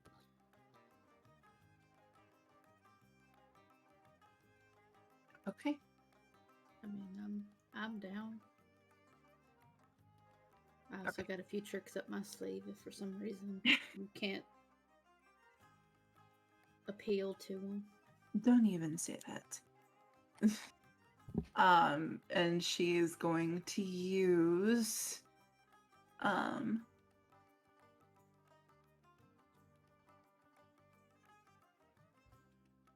Mantle of Majesty. Mantle of Majesty. What does Mantle of Majesty do? Once per long rest, as a bonus action, you can cast command. I guess it's command technically. That's not what I necessarily meant to do. My bad. I misread it. worries. Um, Can you like She- get them on our side? something like that. Um, so she's going to use, she's going to use Mantle of Majesty. She's going to use Command. And basically, as they're kind of approaching that general vicinity, she is going to say, pardon us. We just had a couple of questions, if you do not mind answering them. And I don't know if they look like they understand or not. So you reach the bottom of this corkscrew and you find the place where there's an archway that leads out into the edge of the street in this Barangay, this town in the Batian, or underneath it now. You head down the street toward the bug and you present yourself to the bug. The excavator bug turns around and is sort of looking at you. It doesn't look like it's threatening you, but is just sort of studying you with its many eyes. It chitters at you in a language you can't understand. It turns its head like as if asking a question that you don't know what it was. She shakes her head.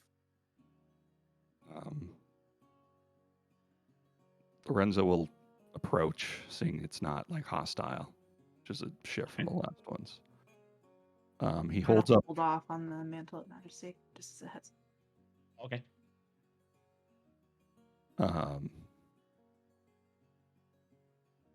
He holds up his book, like points to his head, points at the bug. Yep. And just like one open palm. And I'm going to attempt to cast Rary's telepathic bond, and it says I can forge a telepathic link up to 8 willing creatures within range. And we can communicate telepathically through the bond, even if we don't share a common language. Right. Okay.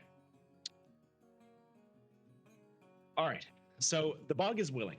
And sorry, I have to shift gears here because this is like, okay. So the bug is willing, and suddenly the four of you are sharing a mind with an insect creature. It is intelligent, but its thoughts are fragmented and in an order that you can kind of comprehend because of your telepathy, but it takes you an extra moment to catch up with the way that it thinks. Imagine if like you just went to we're suddenly in a world where everything that occurred naturally as a circle was a triangle instead. It's that kind of thinking. So it's forming thoughts, and the thoughts form into the general idea. Holy shit, they know magic. Well, I'll be. Yeah. I got a lot of magic. I mean, she's got a lot of magic. She's got some magic. She doesn't, but she's big. Well, why don't y'all say so before? Must have slipped our minds. Well, I ain't safe out here. You got to go home. Why? They're union busting up there. We got to get them to stop. Things have gotten real nasty up there. Well, what's going on?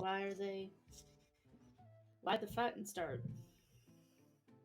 Well, they're fighting because they want to replace us, and we are on strike. We are not working until they give us better working conditions. Because if you look, they did not put a shelf up until 1,000 feet up. And we had 2 guys just last month what fell and just snapped right in half. I swear it's the damnedest thing you ever saw. So they tried to bring in their damn, scabs to replace us, and we said no. And finally, we decided to make a stand, and things have gotten real nasty since then. That is horrible. I am so sorry that happened.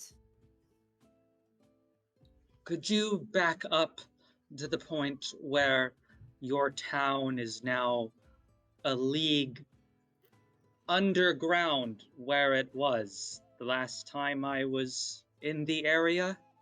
Oh, well, this ain't my town. This is a contract. So what happened is there's going to be a kind of a Corbin Clan, which is the name of my company. What we do is we make real nice model towns for railways, because the stations, they want to do shopping and they want to do sightseeing, but there's no sightseeing. So what we do is we build these real cute model towns that the people can kind of wander through while they're on their way to where they're getting. But the thing is, it's real expensive to build a model town. So what my foreman had the greatest idea I ever done here. So what he said was, what we'll do is we'll just bring the town that's up on the surface down here, well compensate them, of course, and we'll turn that town into a kind of sightseeing expedition for people who are meeting onto the station. Now, the foreman got done replaced by Prizik, but Prizik, he ain't too bright. I don't think he's a very good miner, if I'm telling you the gosh honest truth. And what's more, he done sold us out to those damn Pinkertons who are now fighting with us up above. I hope that answers your question. Yeah. Pretty much all Did of it. the town agree to this? Zula is just. Well, from what I understand, they're still in contract negotiations. So they need to reach a final agreement before something ends up happening and the Well, that town ain't can what I- continue. I don't know. I'm real simple, but I don't do the Who is in negotiation. kind of thing. charge? Foreman Prizik's in charge. Was in charge, right? Like he sold you out That he did. for like a golden shovel or something, probably. Possibly, I don't know. Yeah, something like that. Where might we find those who are in charge and are doing the negotiating? I don't know. These days, like, I've like a little while ago, maybe a few hours ago, the situation done changed. Now that we are in the middle of, a heated debate with these Pinkerton bastards, I would say that no one is where they're supposed to be right now.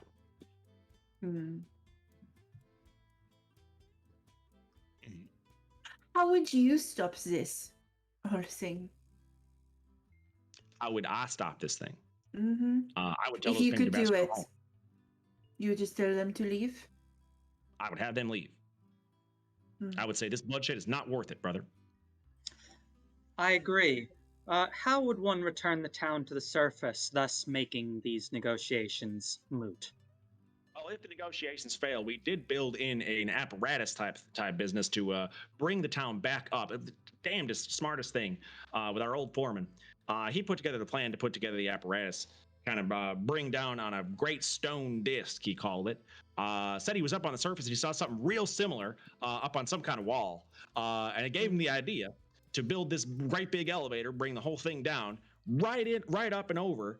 We cut out a little hole for the train station there. But that's what we did. We kind of, we kind of did the whole job before we started the negotiations with the town itself, which is maybe not the smartest thing in the world to do. But you know what they say? It's better to ask forgiveness than persimmons. I'm not sure that's what they say. Where is this device? Oh, the device is the whole thing. It's all around you. How do you You turn need a it lot of on? energy to move an entire town down underground. Yeah, no, it sounds like it. How do you turn it on? Oh, I don't know. I don't do that kind of thing. Who does know? Like, who would know? Foreman Prizik would know. He would know how to turn the thing on. Probably gave him his notes. At that moment, another bug zooms down the street toward the guy that you're talking to. Runs up to this guy who's apparently part of a thing called Corbin Clan, and starts chattering to him. Oh, what's Do we he hear saying? anything through his thoughts? Yeah. He's not sharing anything. I think you have to share your thoughts. I'd like to cast Detect Thoughts, if I may. Okay, yeah. Who are you casting it on? The one we were talking to. Okay, the same one. Does he get a save? Only if I push deep into his mind, but you get surface thoughts initially. Cool. So you're reading his thoughts. Do you get his language from detect thoughts? I don't think so. No. I'm going to say you can decipher some thoughts here and there now that you've kind of been listening to him chatter into your mind for a while. Uh-huh. You get the general impression that the conflict is coming to an end, and that the Clarben clan is winning the conflict, at least for now.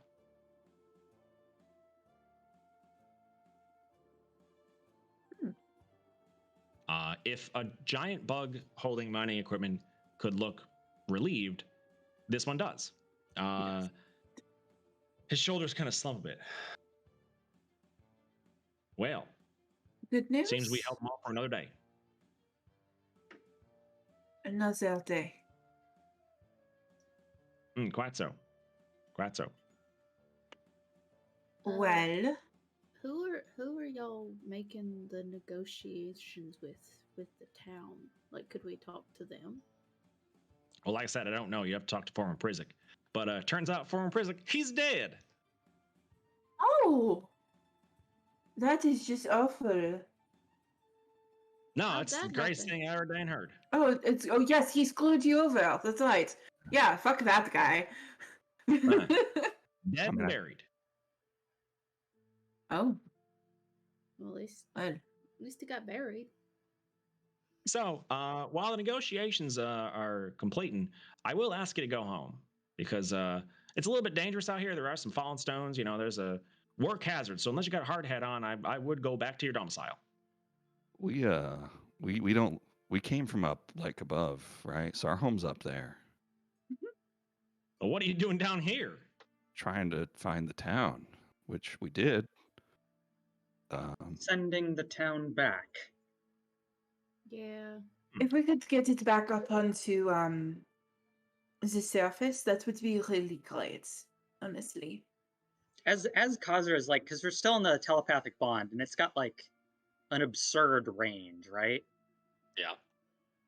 She is sort of wandering the perimeter, like within eyesight, sort of, but definitely the perimeter. She is looking for evidence of this mechanism they mentioned.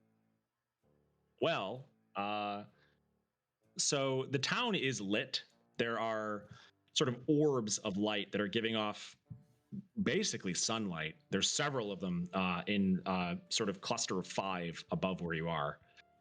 And you can see along the outer edge of this cylinder, which you can now see all of because of these lights, there are 3 sets of those pegs in the wall. And taking a closer look at them, they look an awful lot like tracks that an elevator might move along.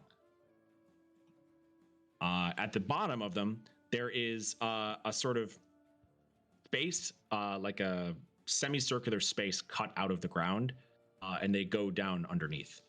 Roll me an insight check, and everybody can do that.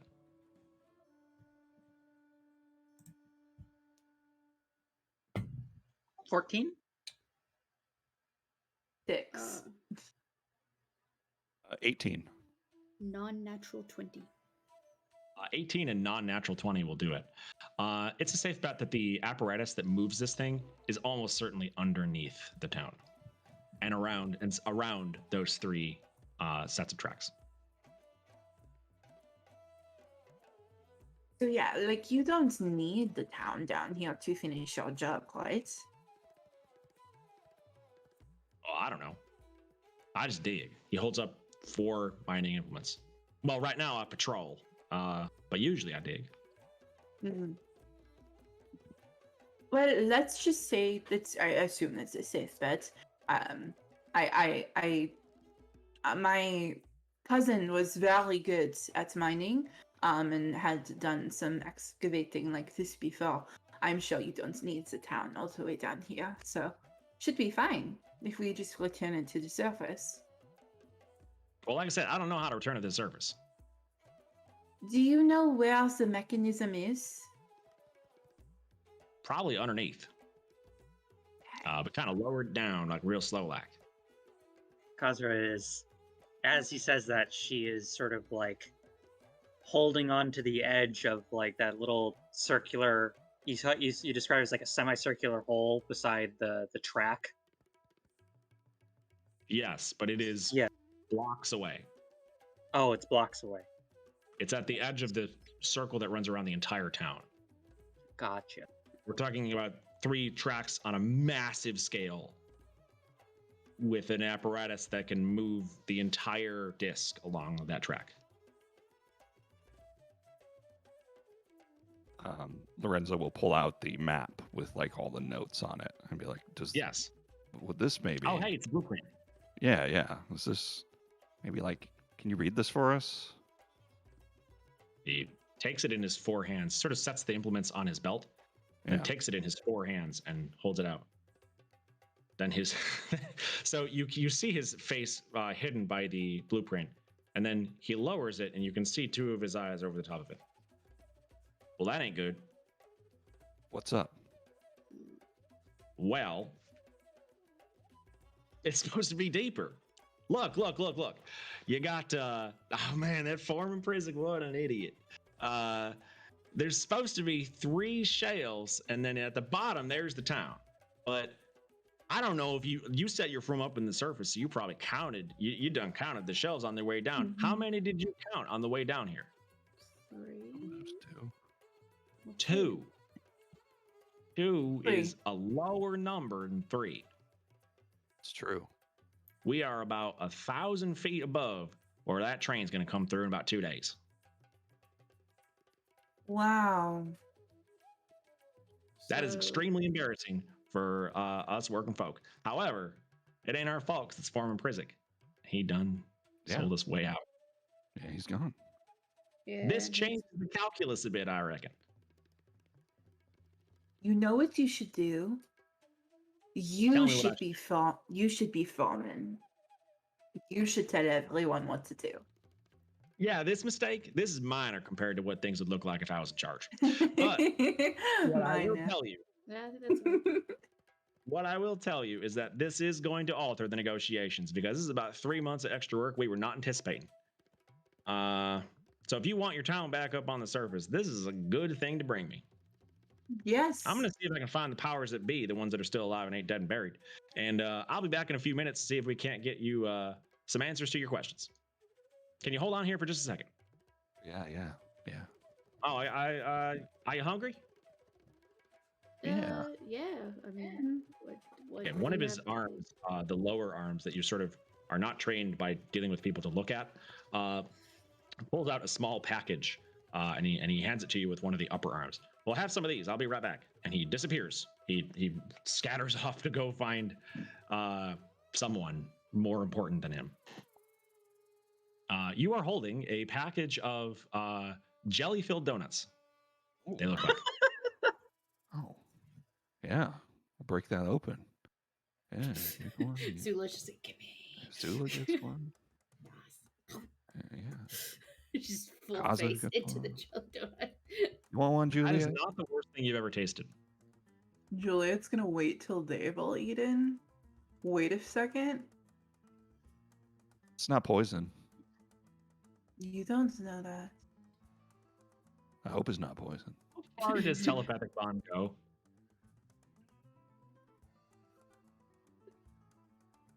Let's find out.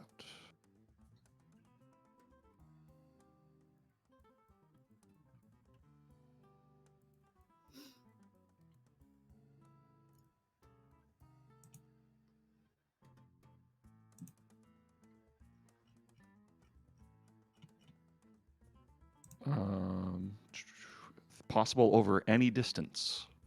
Over any distance. Okay. So Pretty good. while you enjoy your donuts and sit in the street and enjoy a nice snack during the climax of your adventure, you you eventually get a message on the mental link. Well, I got some good news for you. What's up? We're all fired. No, just kidding. We got to keep working. So in the meantime, we're going to put the town back up on the surface, and we're going to keep digging because we got to dig another 1,000 feet or so over the next 3 months, which we are going to get overtime paid for, and we are going to negotiate quite strongly for that. But in the meantime, we're going to put you back on the surface, and we're going to start the negotiations again. We get a little closer to, when we got the 4th shelf that we didn't build. But for right now, we're going to give you a bonus, a tip bonus for showing us a pretty egregious engineering error. Appreciate that. You should also get we got a hazard pay whole thing. for like having to fight for your lives against the Pinkertons. You should negotiate for hazard pay. Well, that's a good idea. I think I'm gonna pass that on up the chain. But for now, hang tight for about 5-10 minutes. We're gonna set up the apparatus, and we're gonna bring you back up to the surface. Sound good? Yeah, absolutely. Sounds good. Just hold that thought for just a moment. And she's going to cast sending and send to Sabine. And she's gonna be like, get everyone off the platform right now. So what we're going to do is we're going to flood the whole shaft with gas, and that gas is going to actually dissolve away a whole bunch of the shelves that are on the way up, and then it should just raise right back up. Now the bonus is usually pretty small, and they usually give it in something worthless, but it'll be a nice little ribbon on your belt there. Thank you very much, and I'll talk to y'all soon. I'd be happy if we just got more donuts. Gas? We're all gonna die. and then your negotiations bear fruit as the entire shaft is flooded with poison gas and everyone dies. I'm too pretty to die. No. So as you there is a horrible sound, a grinding machine sound, and everyone that's in the town pours out of their homes, which are often built into trees, and then around them and then under them, pours out of their homes and into the streets with worried looks on their face. You do not have time to explain what's going on before you begin moving up. There is a great machine that is pushing the entire town up through the shaft. And as you reach the first of the only 2 shelves between yourselves and the surface, it looks like you're about to be crushed to death. There is a ceiling, and it's the most surreal image if you imagine it. A town-sized ceiling that just closes down around you, but instead of crushing you to death like you'd expect, and there's a great noise from the town, it just sort of breaks like a cracker. And having thinned out from the gas, which you can neither smell nor see, it breaks like a cracker and floods the entire street with this sort of fine, flaky dust, a lot like what was on the inside of the canister. So you continue farther up, and it happens again. The entire shelf breaks like a wafer, and sunlight pours in over this town. The great machine stops, and the only evidence that any of this had ever happened is 3 semicircular holes that lead down into the apparatus, which are now just pits about 5 feet deep that lead to a stone surface, the top of the apparatus. There is confusion in the streets. Sabine looks from the edge of the rim, not too far away from where you are, with just perplexion. I have no idea what to even make of this. Kazra just looks pretty sort of nonplussed about all of this right now. But she turns to her other party members and says, "Where did you bury the shovel?" God freaking dang it! Julia just looks. Foreman's office. Juliet just looks at Sabine and just like gingerly, like very daintily points to the edges where like those tunnels are that lead down to make the elevator. She's like, I told you to look near the edges. All right. So over the course of the next hour, things get cleaned up and people sort of come to their senses after having been kidnapped to become like a little Holland town for an underground train.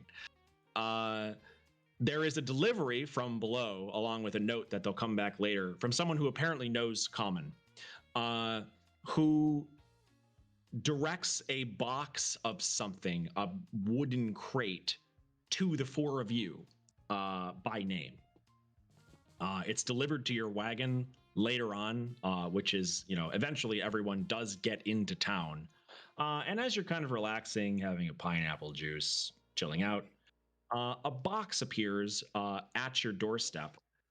You drag it in despite its incredible weight and swing it open to reveal 12 platinum bars.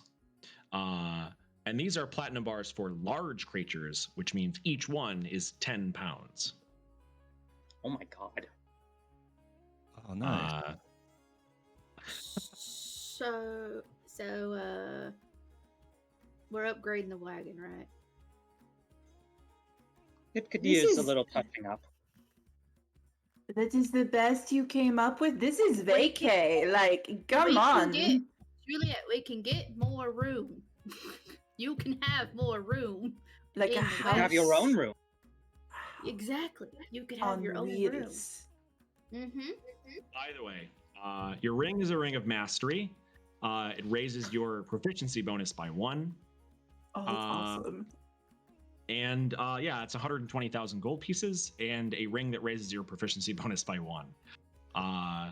And that's the end of session. Yay! Oh, we did it. So my thank you for gosh. playing. I'm sorry we went a little bit late. I hope it was fun. I had a great time. I was gonna say I had a great time. Good. Then next week we're gonna do more. Thank you so much for playing with me, Mouse and Alora, and of course, as always, Lexi and Celius, my beloved coworkers and friends. This was all super fun. You guys did great. I love your party. I would love to hear know. more about them in the future. Oh gosh. Lorenzo is Um, literally like my favorite person. Like, this is such a vibe. Like, It's like, oh, just go do this. It's fine. I love. They're free to ask me any questions they like.